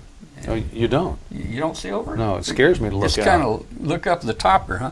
Well, look, there I am. I think that's a 10. There you go. I believe that's me in the back of a 10 right there. I've flown a lot of hours back there, and the oxygen mask is just for show. You know, I mean, we didn't quite need it. So, but I did put it on just to get my picture made. And you can tell this is a recent picture because I've got my brand new Walkman right there on my jacket, listening to a cassette tape right there. I was going to say that's about 2 oxygen mask generations ago. Yeah, 2 oxygen masks ago, right? Yeah. Okay, so that's kind of cool. You know, so let's talk, man. You made your first HF contact on the aircraft radio. I did. Well, last week. No, just the first aeronautical mobile. Oh, okay. Because we were the first time I'd done one from the air. Yeah, on ham Right, frequencies. right. I mean, of course, you always talk on the air frequencies. Now, you made your contact. What you got on? What, 20 meters? It was 20 meters, and we had been flying along, and it had been a long drive out to the West Coast, and we're just getting a little bit bored, tired of listening to the controllers, and I told the FO, I said, you know, I'm going to just turn this up and see what we can find. And first time I've ever heard anybody clear enough on one of those to give it a shot. So we have just 2 positions. There's AM or single sideband. Yeah. And I dialed around a little bit, and I found some guy. I believe his call, forgive me if I get it wrong if he's watching, it's KD8ENJ. KD8ENJ. And he was clear as a bell. And we flew along for about another 100 miles, and he was still clear. So how high was your antenna? I was on the bottom of the aircraft. Bottom. So it was about 30,000 feet. Okay. 30,000 feet. Now. Yeah. Now the antenna is about 6 or 7 inches long, maybe 8. 6 or 7 inches long? Yeah, it's about that big, about that long. Well, I guess if you're up that high, it don't take much antenna, does it? Well, they don't like us dragging wire out behind us anyway. You know, didn't some of the old planes, some of the old military planes, they used to let a wire out behind, and it would follow the plane for an antenna. Did you know that? Yeah. Like World War also, II? if you look at some of them from the top of the tail, there's a wire that runs back towards the top that's used the front, and that's an HF. I thought that was when you were crop dusting and you went under power lines. It kept you from hooking a power line. So it doesn't catch, Yeah, so it doesn't catch. Yeah, you don't need to be bombing that low. Well, that's true. That's true. All right, so, hey, you made this contact on 20 meters. Now, what did your other crewmate think about this? Was he surprised that you're doing this? He actually thought it was pretty neat. I told him what I was going to try to do, and he goes, "Really?" He says, "You're one of those ham guys?" And I said, "Yeah." I said, "This is the first time I ever heard a guy." I said, it was his leg anyway. So I said, I'll monitor the regular radio, and I'll just see if I can talk to this guy. And I called him and threw up my call and said, Aeronautical Mobile. Yeah. And all of a sudden, it got real quiet, and the guy came right back to me. That's cool. He said I was 5'9", and he certainly was a strong 5'9". And we talked briefly. I said, I hate to do this, but got to run. Really got to mind in the store here in the airplane. But this is my first HF Aeronautical Mobile contact from altitude. And he said it was his first on HF as well. Now, so you're talking to this dude on ham radio. Yeah. And then you got these control towers all everywhere out there. Aren't they kind of yelling? And I mean, does that cause you problems? You might just turn them off, you know? Well, I can't do that. But it was the center we were with at that point. It got kind of busy, and that's why I got off the HF contact, because the lady that was on there was just wouldn't leave us alone. But so I probably talked to him, I don't know, maybe 30 seconds, off and on. You know, you have to do more of it, but you got to be careful when you talk back to air traffic control. You don't say that this is a KJ4 UCE. Yeah, they don't know. You know, so you got to not mix that lingo up on there. We got some people here in the chat room that are flying, fly high performance gliders. Oh, very good. He takes a 2-meter 440 up, 3,000 feet. 100-volt repeaters. Hey, he could be a repeater. He could. A mobile repeater. Hey, you know what? A mobile repeater. I got an idea, man. You do so much flying. Why don't we do this? Me and you build a little repeater, and let's put it in the belly of one of the planes when you fly at night. We could duct tape it in? Well, yeah. Okay. Put it in the belly of the plane, and we'll have a mobile repeater. We might be able to hit that thing, 800,000-900,000 miles, if you're up that high. No telling. Think we can sneak it on? Probably not. I think security's a little tighter than that. It didn't used to be that secure, but Used to be things you have changed. years ago you'd be able to get away with it, but not anymore. Yeah. Oh man. Well, I like the repeater idea on the airplane there. Barry Goldwater used to let a wire out the back. Yeah, that's what I was talking about. Yeah. Let's see what else we And got on here. Ron, just because you're saying K9 DEG, it was I believe it was Kilo Delta 9 DEG. Yeah, let's see. Where's the start button on? Let's see. What Walter, does your HF radio have lower sideband on it? No, it just says. I guess if you made contact on 20, it'd be upper sideband. That's where they are. I mean, It just the switch. It says AM or single sideband, and I have to take it that it understands which frequency you're on, whether it's upper or lower.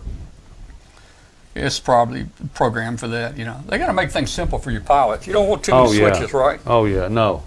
And then you got to learn what they do. That's like. I think my car is more complicated than the plane you fly. I get in there with this 220 rig and a 440 and a 2 meter, and I haven't turned the knobs in 2 or 3 years. It's always set on the same frequency. Mm-hmm.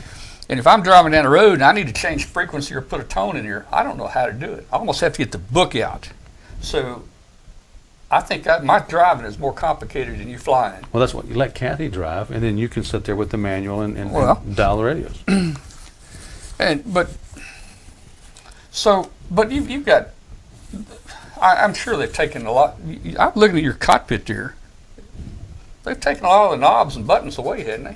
Is everything more electronic nowadays than back in the olden days? The Airbus is actually about 70s technology. Oh, is it? So it's an older model aircraft, but it's still. I like the way it flies. I like the configuration between the old and the new. I'm really pretty analog when it comes to life. So I like the dials and gauges and all of the gee whiz stuff the other guys can have. Yeah. How fast would it go, man? How fast have you had it up to? Well, point 0.8182, yeah, something like that. 0.82? The Airbus is not particularly fast, but it climbs like a homesick angel. Yeah. So let me ask you if It'll actually out climb some of the fighters. And I've flown some of them, and I saw Mach 0.8 on there. Yeah. That seems kind of pretty standard. But if it'll do that, it's got to do more, right? That's software limited. Is it really? Yeah, They got a what do you call it? A governor on it that Sort of. slows it down. Yeah, it's got software, won't let you go as fast as you'd like to. If I could make the nose orange, that's what I'd do to get stuff there. What if you had an emergency and you just had to go faster? Is there any kind of override? Could you go? Well, you're still software limited, but as you come down, the speed will increase. You can increase your speed as you come down. 0.9 or Well, actually you transition into indicated airspeed. Okay. You get out of Mach and get into indicated. So let's talk technical things here. Uh-oh. If your plane was, I've seen this, I've been reading about it. If your plane was on fire, is it true that you can take a dive real fast and put that out? They say you can. Yeah. You'd almost be better to stay at altitude and depressurize the aircraft because you take the air away from it. I'm talking about like air engine on fire. Just shut it down. Shut the engine down? Mm-hmm. Yeah. Like I flew some of our 10s to Europe a number of times, 3 engines. And Right. The pilot told me, I said, well, this thing will run on, make it over on 2 engines. He said, it'll make it on 1 engine. Yeah, it'd make it on 1. So that 10 would make it across the ocean on 1. Now, he said we may have to fly slow and low. Right. I guess because the air must be thicker and all that, right? Well, 1 engine can't keep you at altitude and normal speed. It'll keep you in the air, but it's not going to keep you in the normal operating regime. Okay, so that's going to drop you down some. Okay. Yeah. All right, so, I had one of the FedEx pilots I was with, I heard them talking, they said, they were talking about fuel on the aircraft, I mean, some of our new, 777s, they carry a lot of fuel, don't they? Mm-hmm. They do. I mean, you can fly just about around the world, halfway around the world. You make it halfway. So they were talking about fuel. They said, There's no such thing as too much fuel unless you're on fire. Absolutely. All right, so let's talk about that a minute. You ever had to dump your fuel? The Airbus right there does not have. It won't do it? No, the 727 used to fly it. It Yeah. had fuel dump capability. Yeah. The MD-11 has fuel dump capability. Okay. I don't know about the 777. I hadn't heard. I can't imagine that it does. But So when you dump it, it's got to keep a little in there, right? I mean, a little bit, so you can. well, you dump down to a certain level. Oh, okay. You got to know when to shut it off, Mm-hmm. or you dump too much. Okay. So how long you been flying the wide body stuff now? Over 20 years. Cool. And what were you flying before the A300s? For the 727. Yeah. In two different crew positions. That And- looks small now compared to. Oh, it stuff, does. Yeah. Yeah, but they were hot rods. They were a lot of fun Yeah. to fly. They were like little sports cars. Oh, were they? Oh yeah. Oh yeah. Let me tell you what sports cars were. Back in the early days when I started, we were flying the Dassault Falcons, Oh yeah. the little Falcons. And the pilots were all fighter pilots, from the military. A lot of them were. Yeah. Back then, Yeah, back in yeah. the 70s.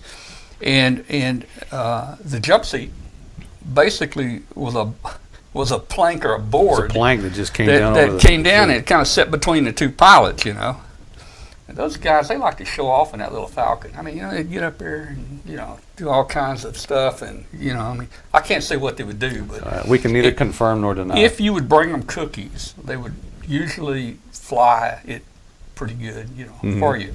Yeah. Man.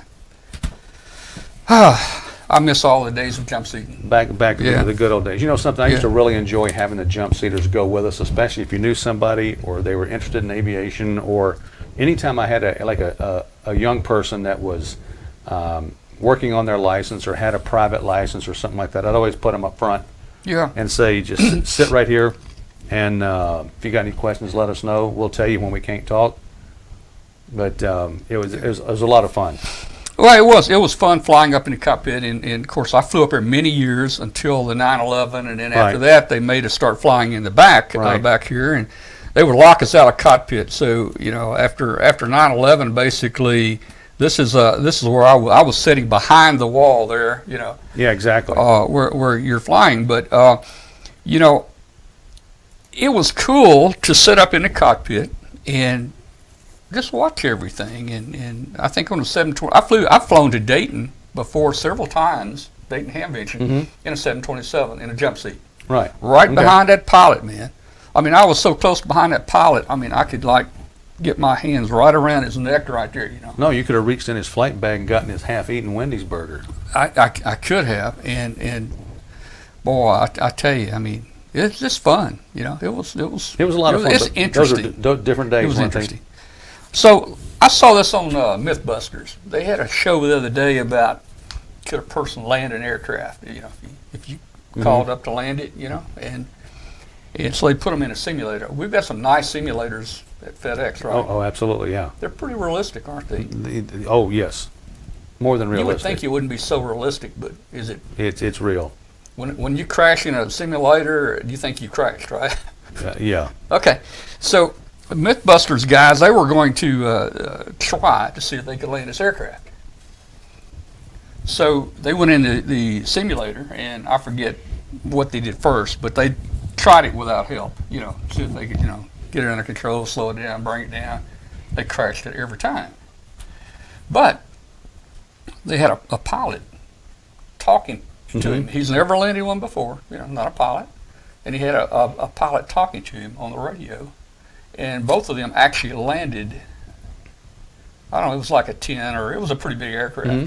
They actually landed it. So, can it land itself? Yeah, if you get it hooked up right. So, I mean, are the FedEx ones basically, they have that capability to land themselves Yeah. now? Yeah. Most aircraft do. Can it take off by itself? Not really. Okay. Because I think a few years ago I saw an experiment where they flew an unmanned one from like California somewhere to Hawaii and landed it. Or not a FedEx one, but I think there's just a some that plane. can. So okay, so it can land itself. That's cool. Cool. Very nice. All right, look, it's 9:30. We're going to go ahead and kill this right now. I know, Walter, you said you had to go. Let's see, Tom.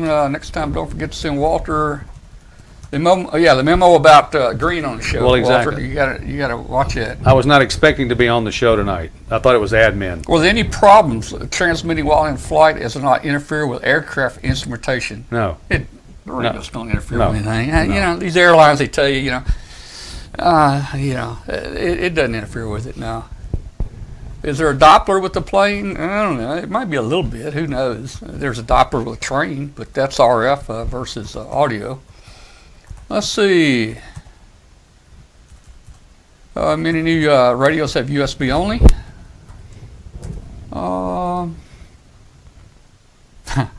You don't have to go through TSA now, so you know. Oh, sure we do. Are you going through TSA? If we commercial somewhere out of here, got to go to the airport. Oh yeah. Yeah. But I mean, at FedEx, we don't go through TSA to get to our planes, right? We have security. Well, our own security. Yeah. Yeah. We have the machine. Every time I go in or come out, I got to run my bags through the. Yeah. the I've screener. done that before. Take everything out of your pocket and dump it, and all that stuff. Yeah. As a FedEx pilot, how common is it to actually have passengers on board? Passengers on board. There's a question. I answered it. Did he answered? Not very often. Yeah, most are pilots that ride with us back and forth. They're either going home, they don't live in Memphis or wherever, or they're going to work or going back home. But when you say passengers, I would think a lot of employees would jump seat. Are you not calling them passengers? Rarely do we have any business jump seaters. Is that right? Because Yeah. I used to jump seat all the time on business, man. I'd take the Yeah. 3:00 in the afternoon down to Miami, Yeah. about once a week and Right.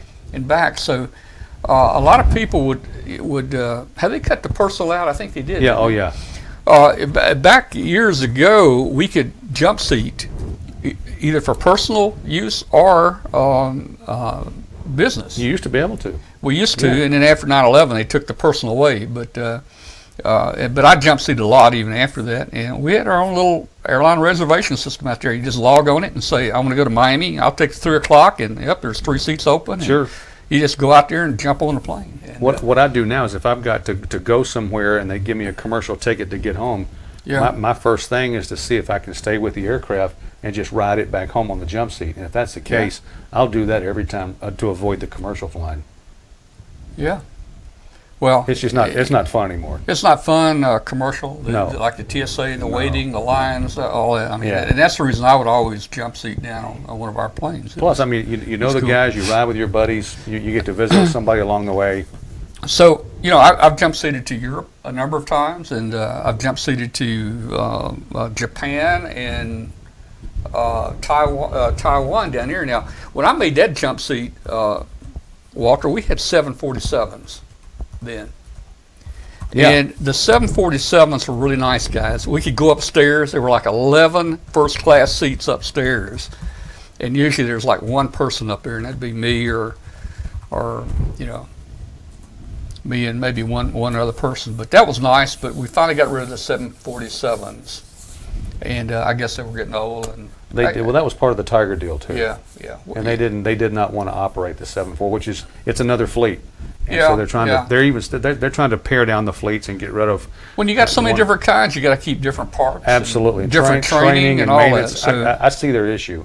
Yeah. I think they want to go to an all Boeing fleet, but we'll see if that works. so out. we bought the Flying Tigers. And what year was that? Do you remember? 80. It was in the 80s. wasn't it? 88 or 80, I think it was 88, and then they merged the list, Yeah. the pilots in 89. And, I don't even think we wanted the pilots. All we wanted was the routes. Basically, We that's wanted what the they routes. We wanted, didn't yeah. care to get the airplanes or the pilots, but we had to take it all, right?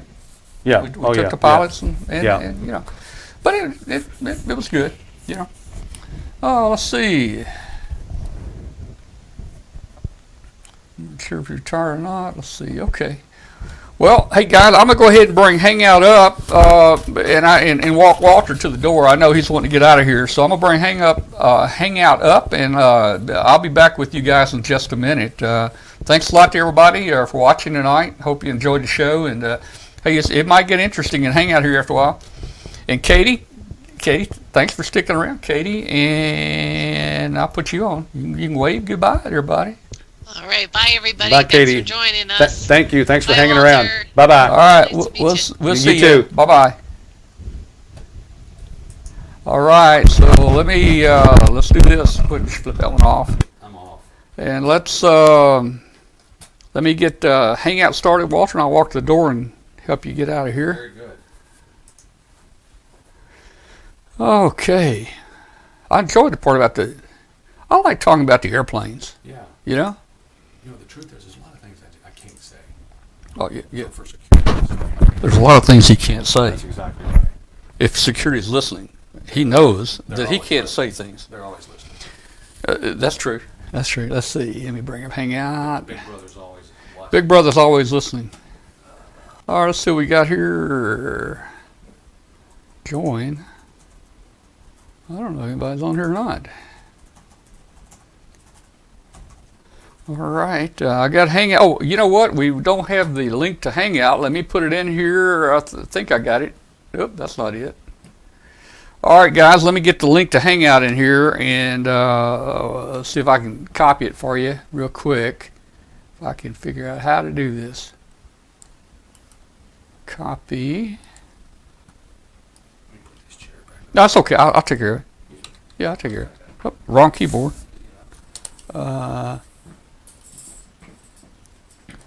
All right, I think this is Hangout, and if you guys will, well, I think that's Hangout. If I didn't delete something, let's see. That's it. If you guys will click on that, you can join us on Hangout. There's nobody in Hangout right now. I'll be right back. I'm going to take Walter to the front door, and I'll be right back, guys. So Hangout is open. The show will continue in just a couple minutes when I get back.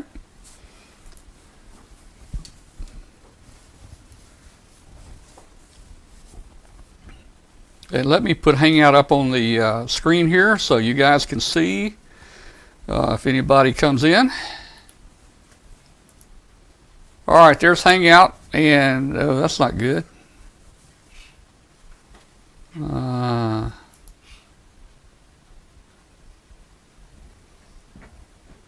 All right, well, somebody be a minute.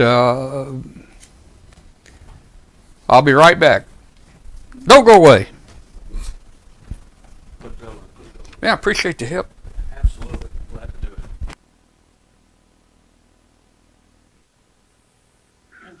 I got a whole bunch right here too.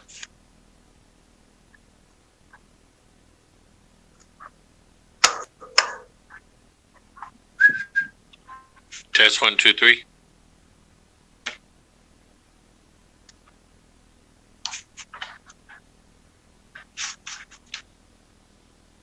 Gonna see you next Sunday too, right? Next Sunday. And read is this Sunday. Gonna read is depending on how long you get. All right, we've got Walter out. I'm heading back to the studio. Should be back in a second. I wouldn't be there till right after the coaches meeting. All right. I think my wife might. Hey, Tom. Hey, okay. All right, they can hear me, they said. Yeah, well, let me tell you, we had angry customers on the phone here, trees down, in erratic snow removal, etc., etc. So, Oh, wow. I'll Well- see you tonight. You must have been busy. Did you catch any of the show up there? Oh yeah, I watched. In fact, they tried to. I went in the chat room and said I can't do the chat room and the program. So I'll watch the program and I'll talk to you later. Oh, okay. I didn't see that. I was busy. I didn't see that, but I'm sure Walter probably did. Yeah, Cool. It was nice to see Walter. It was definitely nice to see Walter there and hear about his trials and tribulations of flying. Yeah. Here it is, John. Oh. So I'll say hi to Mark, and I'll say hi to Mike, and So let's see. We got Mike in here now. We got Mike in here, and we've got Mark in here. Mike and Mark and Bill. Where are the other regulars? Where are the other regulars tonight? They were looking at like TV. They must not. They must be too cold up there in New Jersey. I don't know what happened to Jeff.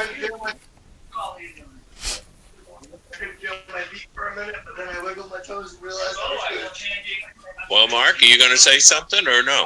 I'll say something, yeah. Let's see if I come up. You're up there. Hey, Mark. Oh, yeah, there it is. Yeah, I typed in there earlier when you were talking about jumping on the planes and that. Yeah, them are the good old days when you used to do that kind of stuff. Probably when you had kids do your job sometimes and say go play, and they just run around, play out around the infields and that. Just stay out of the runways and don't run across in front of planes. Yeah, probably them days are gone all. Yeah, they're asking if Walter's in the chat room. KD8ENJ. Walter just left here. He's heading home and actually got to get up early tomorrow and go to Nashville. Now, DEG, was that who Walter worked on the HF rig? I didn't pay too much attention to that.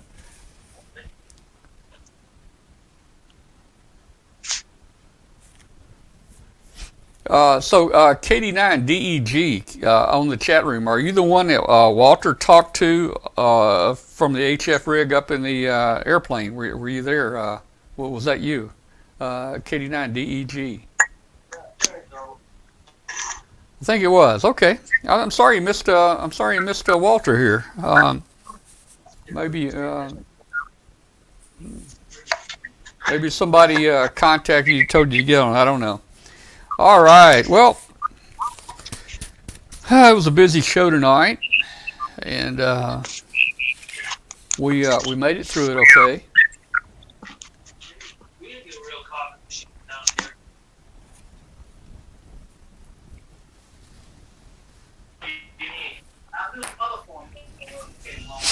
Well, Bill up there in Massachusetts, in Amesbury. Are you going to get any more snow, or you about got all of it? Well, I think it's still snowing, maybe turned over to rain. Supposed to turn over to rain, freezing rain there overnight. And I know we got at least a foot. And trying to figure out how I'm going to get in the house because I didn't shovel before I left. Oh, man. Oh, yeah. But, no, we're having we took care of the audio. We split it. Got the headset on now. No, we don't. Okay. Can you hear me now? Yeah, I hear you. Oh, now you can. Okay, I had to go out and come back in again. Tom, it was kind of funny tonight. I don't know if you saw the one in chat room about Walter's shirt. You got to tell him not to wear green. Yeah. Yeah. Was fading in and out with the background. Well, you know, as soon as he came in, I told him he had a green jacket on. I said, "Hey man, that ain't gonna work. You gotta take it off." So he took the jacket off. And his shirt had some green in it. Hey, let me call Walter. And I'm gonna tell him that DEG's in the chat room here. See if I can do this. I think Walter would be. It'd be cool, Walter. So, Bill, sounds like you're digging out up there. Let's see here if I can find him real quick. Mike, they said that we were supposed to get 12 to 18 inches of snow, and I'll be right back, guys. It's so dark 30 this morning, and I sent Tom some pictures in an email before I left, and maybe I sent them under my Gmail account. So. Yeah, he posted somewhere. We saw him. Better you this time than me, because we didn't get that much snow here. Well, you people there, you know, you got enough for this year. You know, we didn't have any snow, okay, and it just decided to just dump on us there. You know. We're just pushing it east. We just kept our snow, and we just, keep it going east.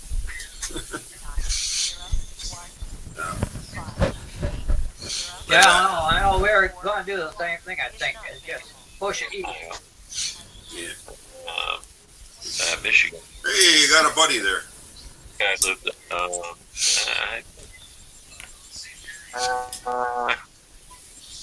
I don't know your name. The guy with the glasses there, sitting in a chair. I can't remember his caller's name. Mark, KCFQV. The guy next to you. Who's talking to me? It's Ernie, KB3ZRO. Ernie, hello where there, are how you? are y'all? How's everybody tonight? Well. Oh, we're doing pretty good. I just texted Walter and told him that KD9DEG is in the chat room. So maybe Walter will get on here in a minute. All right. So, let's see. Who's? Let me get the right mouse here.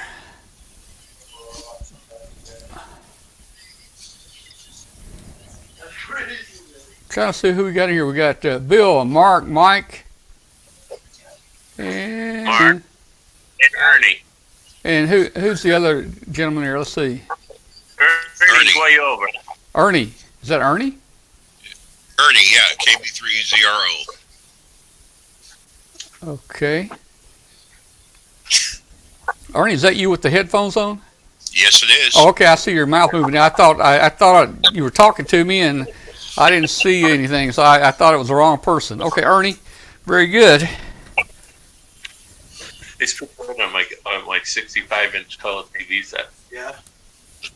I hitched my computer up to that.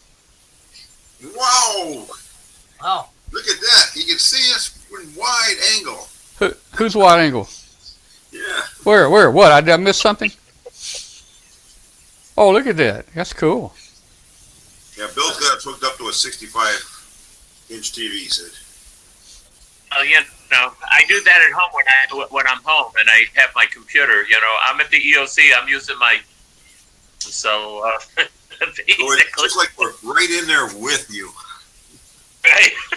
Well, you have that so you can see those small pictures and you can actually see them on that big 65-inch. Hey, I work at Walmart. I mean, I went and I got some of the bennies. You know what I'm saying?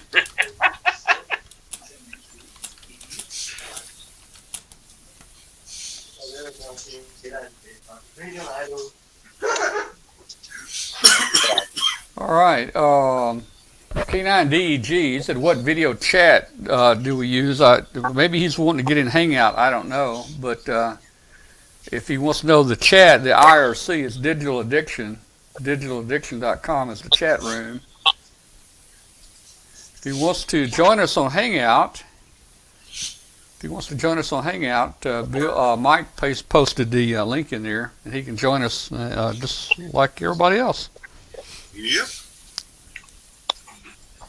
We're just plain old ordinary guys. So I think that's cool that this KD9DEG got on here.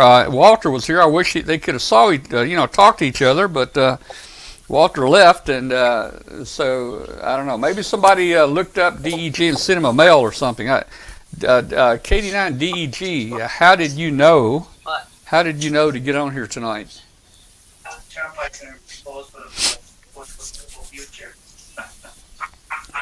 So, Bill, up in Massachusetts, you're still at the EOC or whatever you call it. Yes, sir. I certainly am. Answering telephones and information and what have you. So, yeah. Luckily, the phones are very silent right at the moment here. Yeah. I got 4 people in the room here besides myself, and. Well, you're not going to be able to get home tonight. It's going to be so bad you're going to have to stay there. I No, I am leaving. Hopefully, let's see, in roughly about an hour. So. Yeah. I'm leaving at midnight. All right.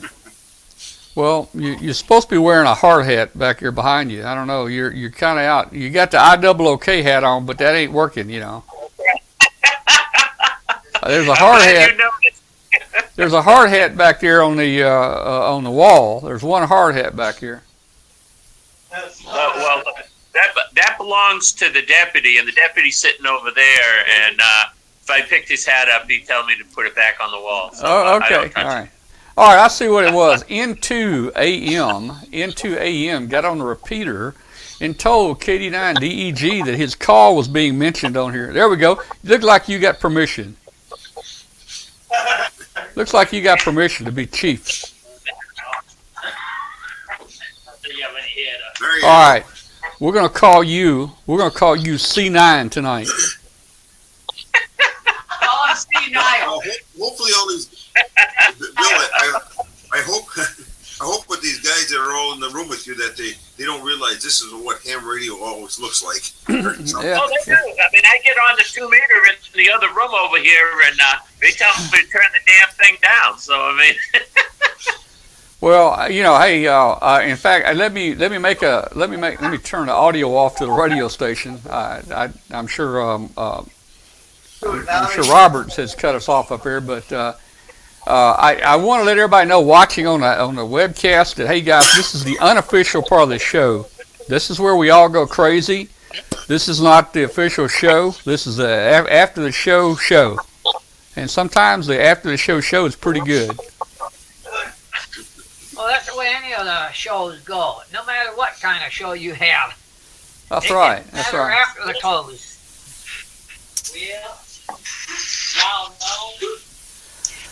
All right. Well, hey, did you guys like looking out my window tonight? Yeah. Right here. Let's see. There we go. You like that? Yeah. Hey, I like that. That's a nice shot there. Yeah. How you like it? That's hey, I can walk over here and. Boy, I can look out the window here, man. It's flat coming down out there, and I tell you, it's cold out there. But we can do this, man. We can do this, Oh, now he's at the beach. We can be at the beach if we want to, So. Yeah, he don't like what he sees. He just switches. That's right, boys. We can go anywhere we want to. Yeah. Oh. Well, if Tom had snow coming on like that there, he'd be going into a panic. I've seen it like that before. Let me tell you, in the Air Force, I was in this gung-ho thing called the Fourth Mob, and we'd go out in tents and play Army. They'd call you in the middle of the night, and you didn't know where you're going. And we've been in some pretty good snowstorms like that, and go out and set our tents up, and I'm talking about 12-man tents, and after about 3 or 4 days, the snow would melt inside there, and it'd get pretty dry. But that's the kind of weather we used to go camp out in. And I don't ever remember being cold. Not yet. I remember going to all cuddled together. Yeah, and I went through a survival school too in the winter. I slept 2 weeks outside, in about with chill factor about 20 below, ice everywhere. We couldn't get a fire going for days. But I never remember being cold. I guess it was just too long ago. I imagine we were cold then, but I don't remember it.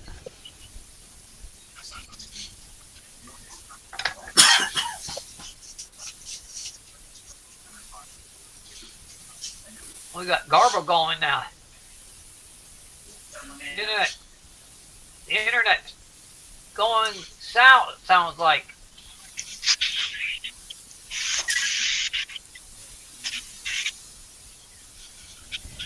There's the snow. Let's see. I don't see. Oh, on TV? Yeah. Oh, he's not lying. He's over at EOC. He's wants to be he wants to be serious about it. Well, I hope that when I open the show, now, hey, Bill, did you see the weather report when I first came on? You might have missed that. No, I believe it or not, Tom, I did. I did see that weather report, and thank you for showing my backyard and cool car. Cool. Oh, hey, I got a picture right here. This is when we used to go out in the snow right here. I bet you outside the tent there were 8 inches of snow right there. Tell you the truth about it, but you know the snow wasn't all that bad because I could carry some Coca-Colas with me and stick them out under the edge of the tent, and it would keep them cold.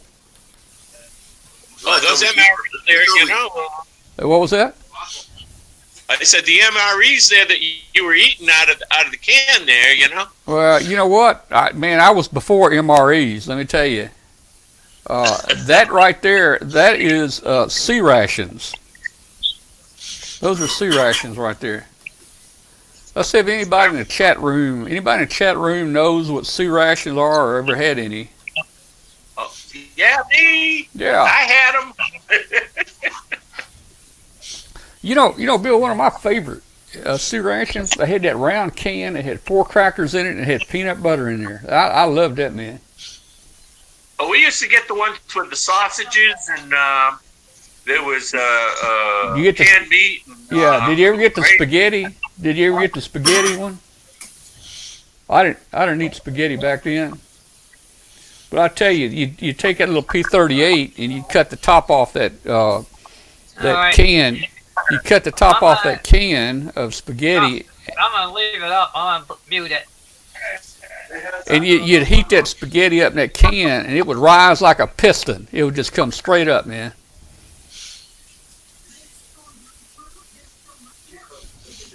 Ron says MREs are meals rejected by Ethiopians. That I don't know. I think they're better than what we had. Let's do this. They're doing the news broadcast here with all the snow and hanging out in the back. It's.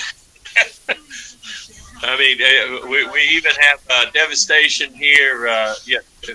Things falling off the house and all kinds of stuff there. You know, something that a lot of snow there. I mean, you know, where they got school delays, they got school cancellations, and everything else there tomorrow. So I guess the kids are lucky.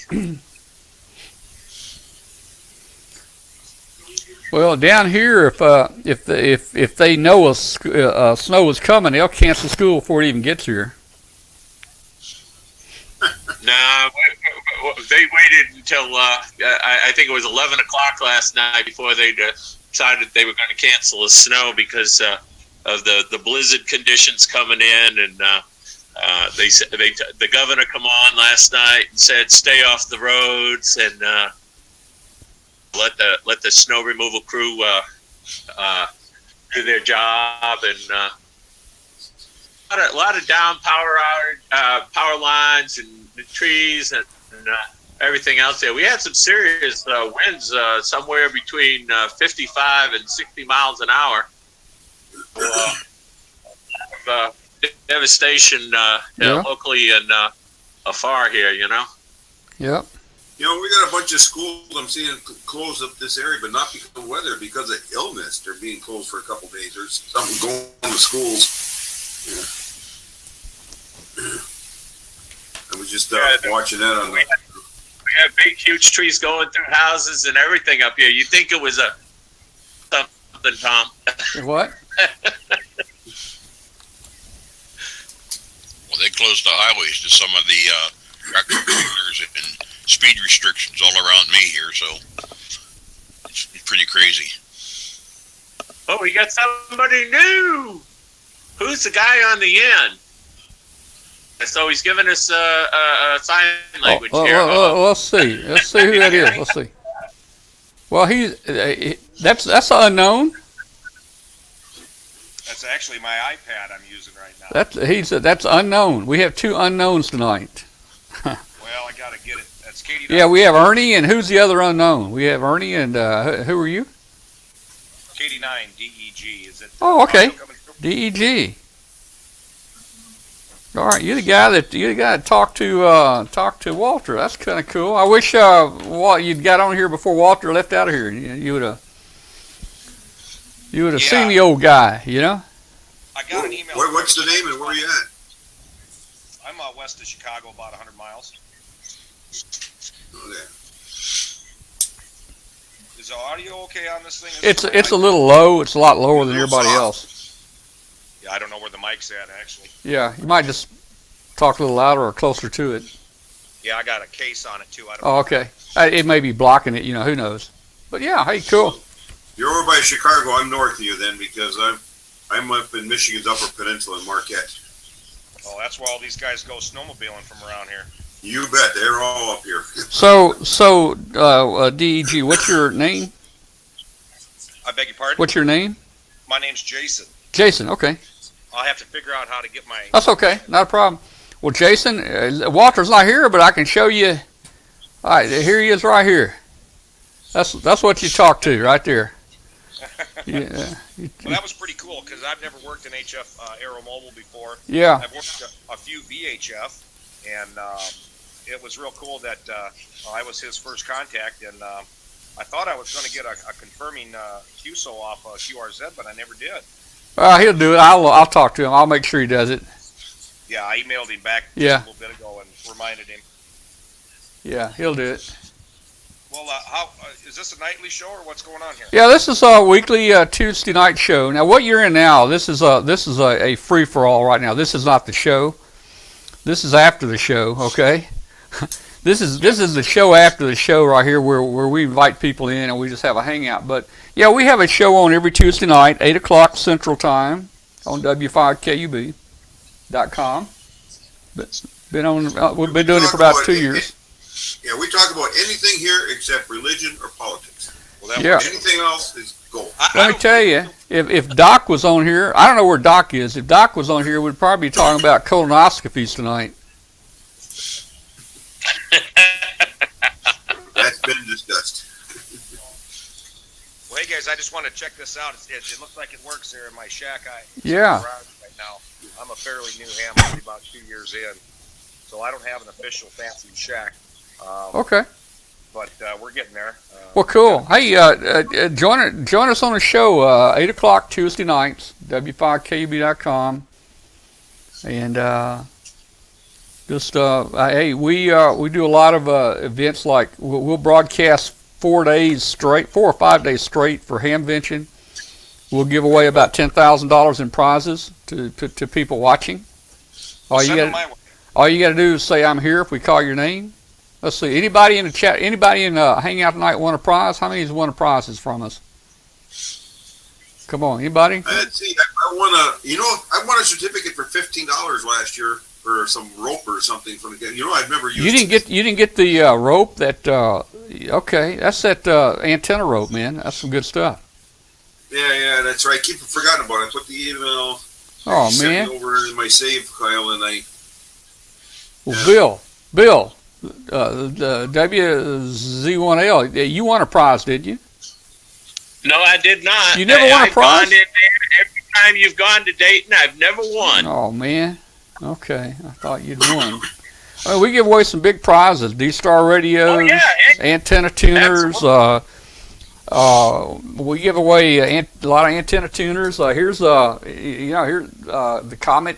Let's see, is that coming out? Yeah. Yeah. Yeah, antenna analyzers and all kinds of stuff. So we'll be having that coming up again probably in another couple months here. Well, sounds good, guys. 65 days and 14 hours. We'll check you out next Tuesday. Okay, sounds good, Jason. Thanks for dropping in. Alrighty. Hey. Come back anytime, Jason.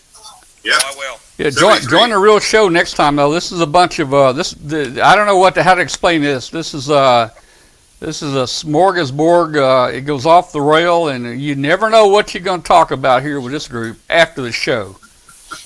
All right, guys. Thanks for the invite. All right. We'll catch up with you. Well, we'll see you later. Okay, good night. Take care. 7-3. Yeah, Ron, K9ID. Ron does some hats. Ron donates hats for our prizes. He's got some great hats that he does. Let me see if I got a hat here of Ron's. All right, Ron, tell me. I think this is, what do you call this one, Ron? What do you call this hat right here? This is one of Ron's hats. This is, I don't know what it's called. But Ron will talk about it. KUB Tom hat. Yeah. In fact, we give away this model. We give away a number of these here, on our webcast. And if you want it with W5KUB on it, we can probably arrange that. It might cost extra. Or you can get your own call on it. It's the All-Star. Ron says it's called the All-Star. And nice. I like the patriotic stuff. Let me show you something else. We got this from Bill. I think this is Bill Engravings, I believe. This is beautiful. We used to give away a bunch of these. This is a wedge. This is a W5KUB. Well, you get your own call on it. It's a wedge, and it's a sharp looking little thing. We may try to get some more of these for prizes this year. Now, I see Kurt in there. Kurt, up in New Jersey, WA2JSG. I think Kurt's won a prize. Kurt, what'd you win? Anybody else in the chat room win anything? Let's see if we got any winners in here. Man, over the years, we've given away a lot of stuff.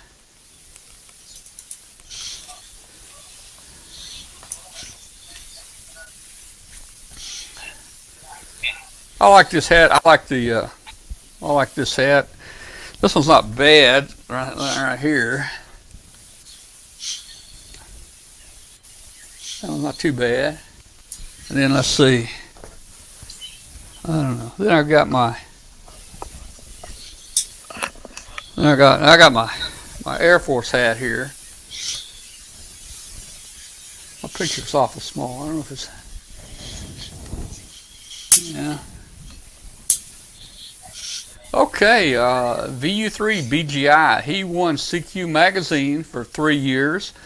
That's Jyoti down in India. He's in the chat room right now. VU3BGI, Jyoti in India. I think it's real early in the morning down there, probably 7, 8 o'clock in the morning.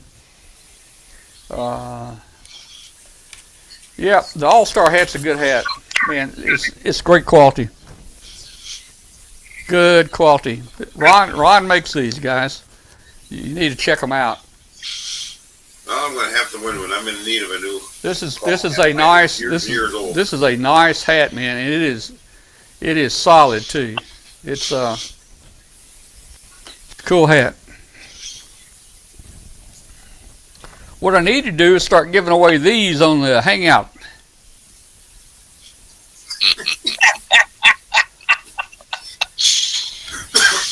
That's the kind of prize we'll give away on Hangout right there. Yeah, that's just what I'll win too. Yeah. Okay, man. Well, my clock says 9:15 here, but that's only because it hadn't been reset yet. Yeah, mine's reading 11:15, so I think I'm going to be calling it a night here. Yeah, I think I'm gonna get off here too and do a little quick editing of the show tonight. Take the music off the front. See if I can get that posted back up on YouTube. Everybody, if you missed the show, it's on YouTube under W5KUB, or you can go to W5KUB.com and click on Archives. And let's see. Hey guys, let me check. Mark P's on here. It reminds me, Mark P's on here. Let me get me a different shack in here. There we go. All right, you guys. How you like that red phone right there? You like that red phone? Yeah. Yep. Look at this. Look at this. You take care. Look at this. See you soon. Yeah. Slow. I said drive slow. Look at there. We got our own red hotline phone here to go with the other hotline phone. I don't know if I could set it next to this one or not. No, I can't put it there. I'll just set it over here. But Mark P, thank you for the phone. Mark sent that phone to me so I could have my own hotline phone to answer. So hey Tom, I wanted to show you here. Yeah. We do communications for the nuclear power plant that's located about 11 miles away from here. Yeah. And we use these boards here, and just keep control as to what's going on. And this is the transportation board, schools and rest homes and stuff like that. So basically, that's what they do with this little thing here. That's cool. Now, is everything running pretty smooth tonight? No real emergencies, or well, I think the storm is over. Yeah. Look out the window here, see if I can see anything, but see nothing out of the window. So, but basically, I think it stopped. So we're going to be going home here in a little bit, and hopefully do a little bit of shoveling and whatever there before we go to bed. So. Yeah. Well, a lot of times, in these snow and ice storms, people get, they get stranded, and you got to send help and fire trucks and all kinds of stuff to them. So, is that something? Is that something you guys kind of watch over there? That kind of operation? Yeah, this is the storm watch. Basically, we do it every storm that there's a sizable accumulation of snow. Occasionally, we do hurricanes and tornadoes, and they do this emergency here for that power plant there at least once a year. The Federal Emergency Management comes in here and watches us go through the motions. And normally, I'm sitting in a room over yonder. I'm controlling the in and out of work, going in and out of the facility here, or facsimile, or other means. And let me see. Well, at least back here. Take a stroll in the radio room here. All right.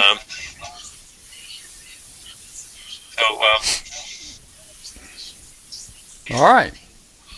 This is the radio room. We have 2 meters, 440.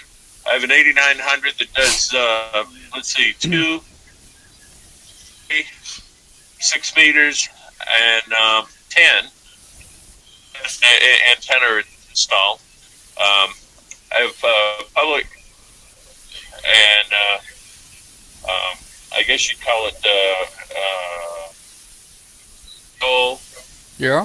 We can set up the sirens, clear devastation over in New Hampshire if we have to, by punching a number here, and the sirens go off and scare people. Well, you need, hey, Bill, you need to set your clock there.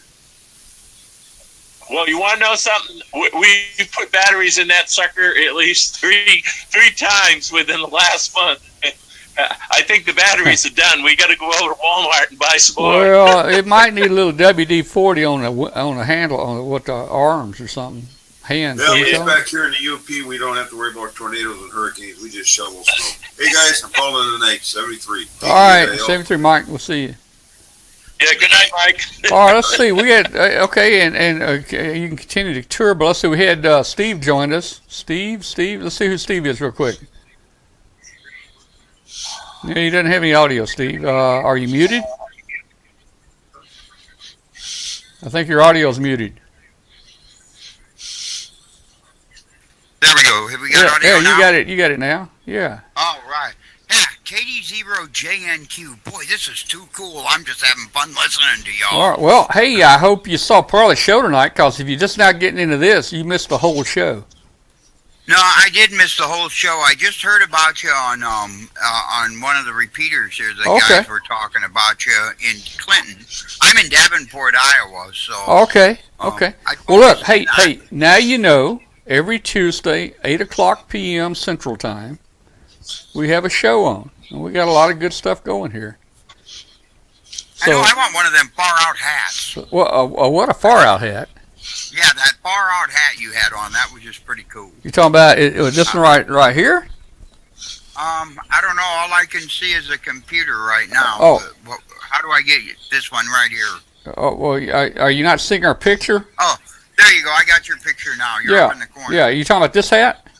Yeah, that one right there. Okay, well, look, hey, in the room, K9 ID, K9 ID is in the chat room. Ron, he makes these hats. Oh, I like that one. That one is just too cool. K9 ID. This is a cool hat, man. Let me tell you, it's a good hat. So just look up in QRZ, look up K9 ID, and you can get in touch with him here. Oh, okay, cool. So where are you out of? I'm down near Memphis, Tennessee. Oh, cool. Okay. Yeah. Yeah, I'm up in Davenport, Iowa. We're right on the Mississippi River, so. Well, we're right on the Mississippi too. You could jump on a log and float down here to me, man. We might be able to find one this year. Yeah. There's a lot of them out there, you know, so it's pretty cool. I'm just so excited. That's okay. That's okay. Hey, Ron's going to join us. Ron's coming in the chat room. The guy that makes the hats. He'll be in here in just a minute and join us. You see, I got this one. Yeah. Let's see. Yeah. That's a cool hat. Yeah, it's the BS Radio Network, KD0JNQ. That's Big Steve, okay? Yeah. I'm just a little guy, so they give me a hard time. Okay. I can show you the shack, I guess. Hey, what's that thing? What's that hanging here? It looked like an air hose. What is that? This thing right here? No. Over to your left. To your left? It's probably this right here? No, to your left. And then up. Up. Now, forward. Come forward. Now go up.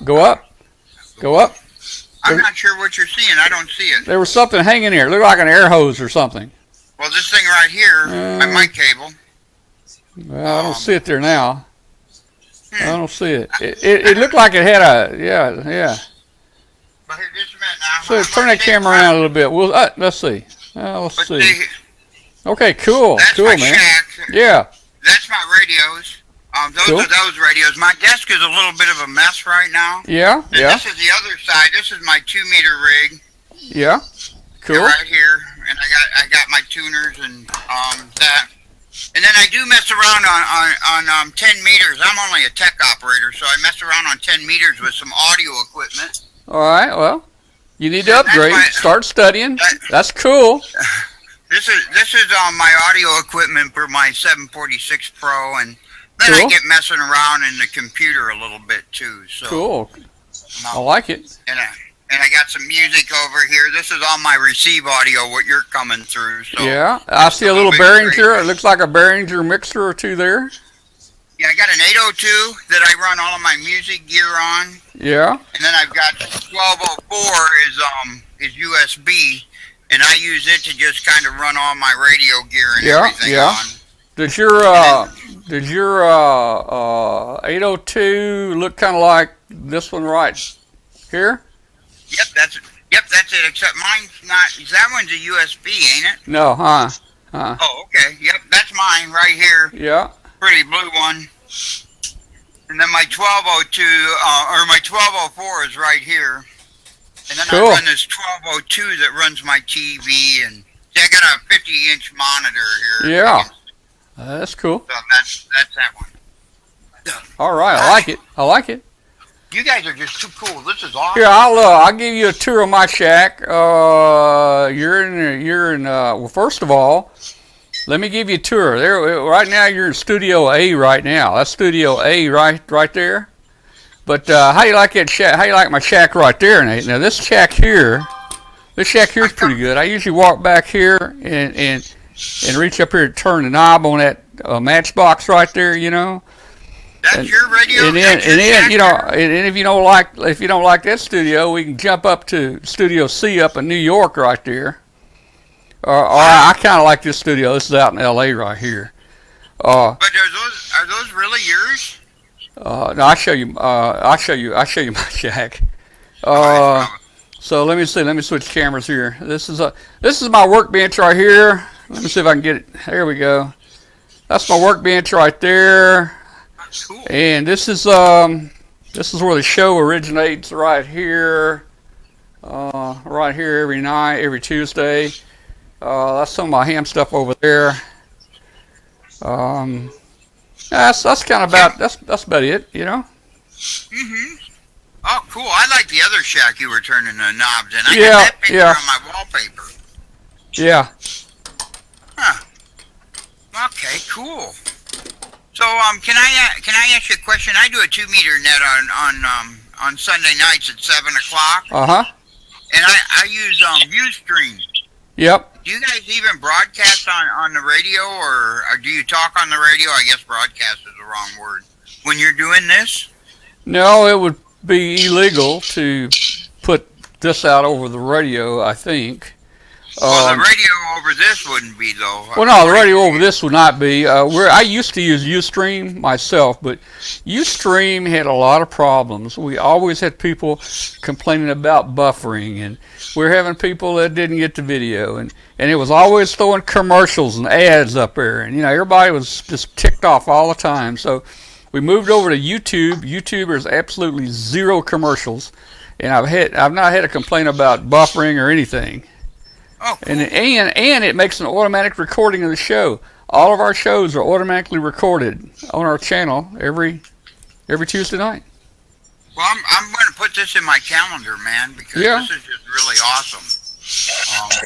And I'm going to spread the word, because we got a couple of people around here that I think could really enjoy this. Well, cool. Well, look, here it is. Let me show you. This is Amateur Radio Roundtable. And you get it on W5KUB.com every Tuesday night. Okay? Got it. You're in my logbook already. You got that? Okay. Yep. And we've got hosts and guests from around the world that are on here with us every night. Oh, far out. I'm kind of excited. I can't wait for next Tuesday. Can we hurry up and get there? Yeah. Anyway, thanks, Tom. We've got our own software that helps pick people out of the chat room, and we give away prizes to people. As I mentioned earlier, we give away about $10,000 in prizes per year, or maybe some events to people. We got this little program right here. It's called Hambot. Let's see. There he is. That's Hambot right there. Hambot actually picks the people's names. Hambot will pick the people's names, and he knows if they're there or not, and he awards the prizes. Oh, cool. We give away about $10,000 in prizes per year. Now, I see. Let's see. Who was that just came on? Jill can't. Let's see. Ron. Did Ron come on? Yeah, he just popped in there. Yeah. Hey, Ron. Go on in here. Jump in here. Hi. Hey, Ron. Finally unplugged my camera and plugged it back in enough times to get it to work. All right, you got a guy there. Let me click so I can get you off here. Let's see. There we go. You got a guy on here who likes your hats, man. Well, we'll be in Dayton. We'll be in Kalamazoo this Saturday coming up. It used to be the Marshall Hamfest in Kalamazoo, Michigan. Then we'll be at the one in Toledo on Sunday. Will you be in Galva in a couple of weeks? It's just a little Hamfest outside of town here in a little American Legion.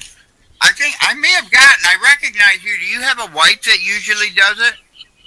Yeah, her name is Amy. WBIURU. She's kind of a short little redheaded gal? No, not redheaded, but I've got salt and pepper, more toward salt and pepper the last few years. I think you made me this hat. I'm not sure. Somebody did that looks kind of like you. Gosh, I got a couple of them. It doesn't look like one of ours. Oh, okay. Well, maybe I'm off a little bit. I think I got this one in Belvedere, Illinois. So I got to show him my hat. He probably hasn't seen one of these. Actually, I probably made that. I probably made that hat.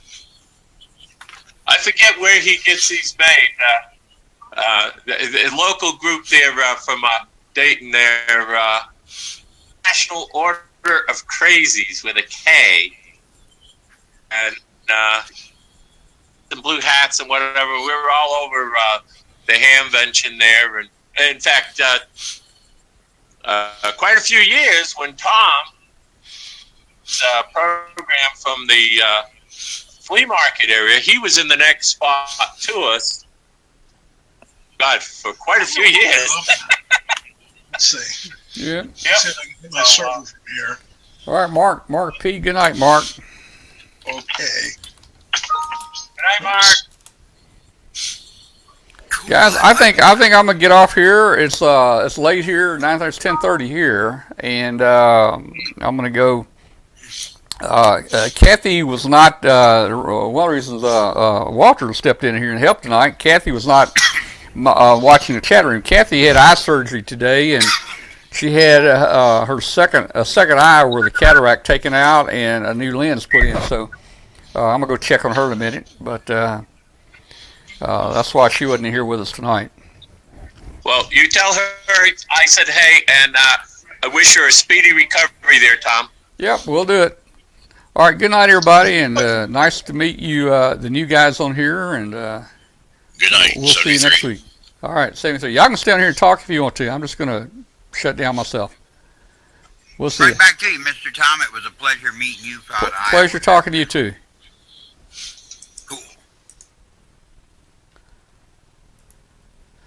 All right. Thanks to everybody for watching tonight. Hope you had a good time.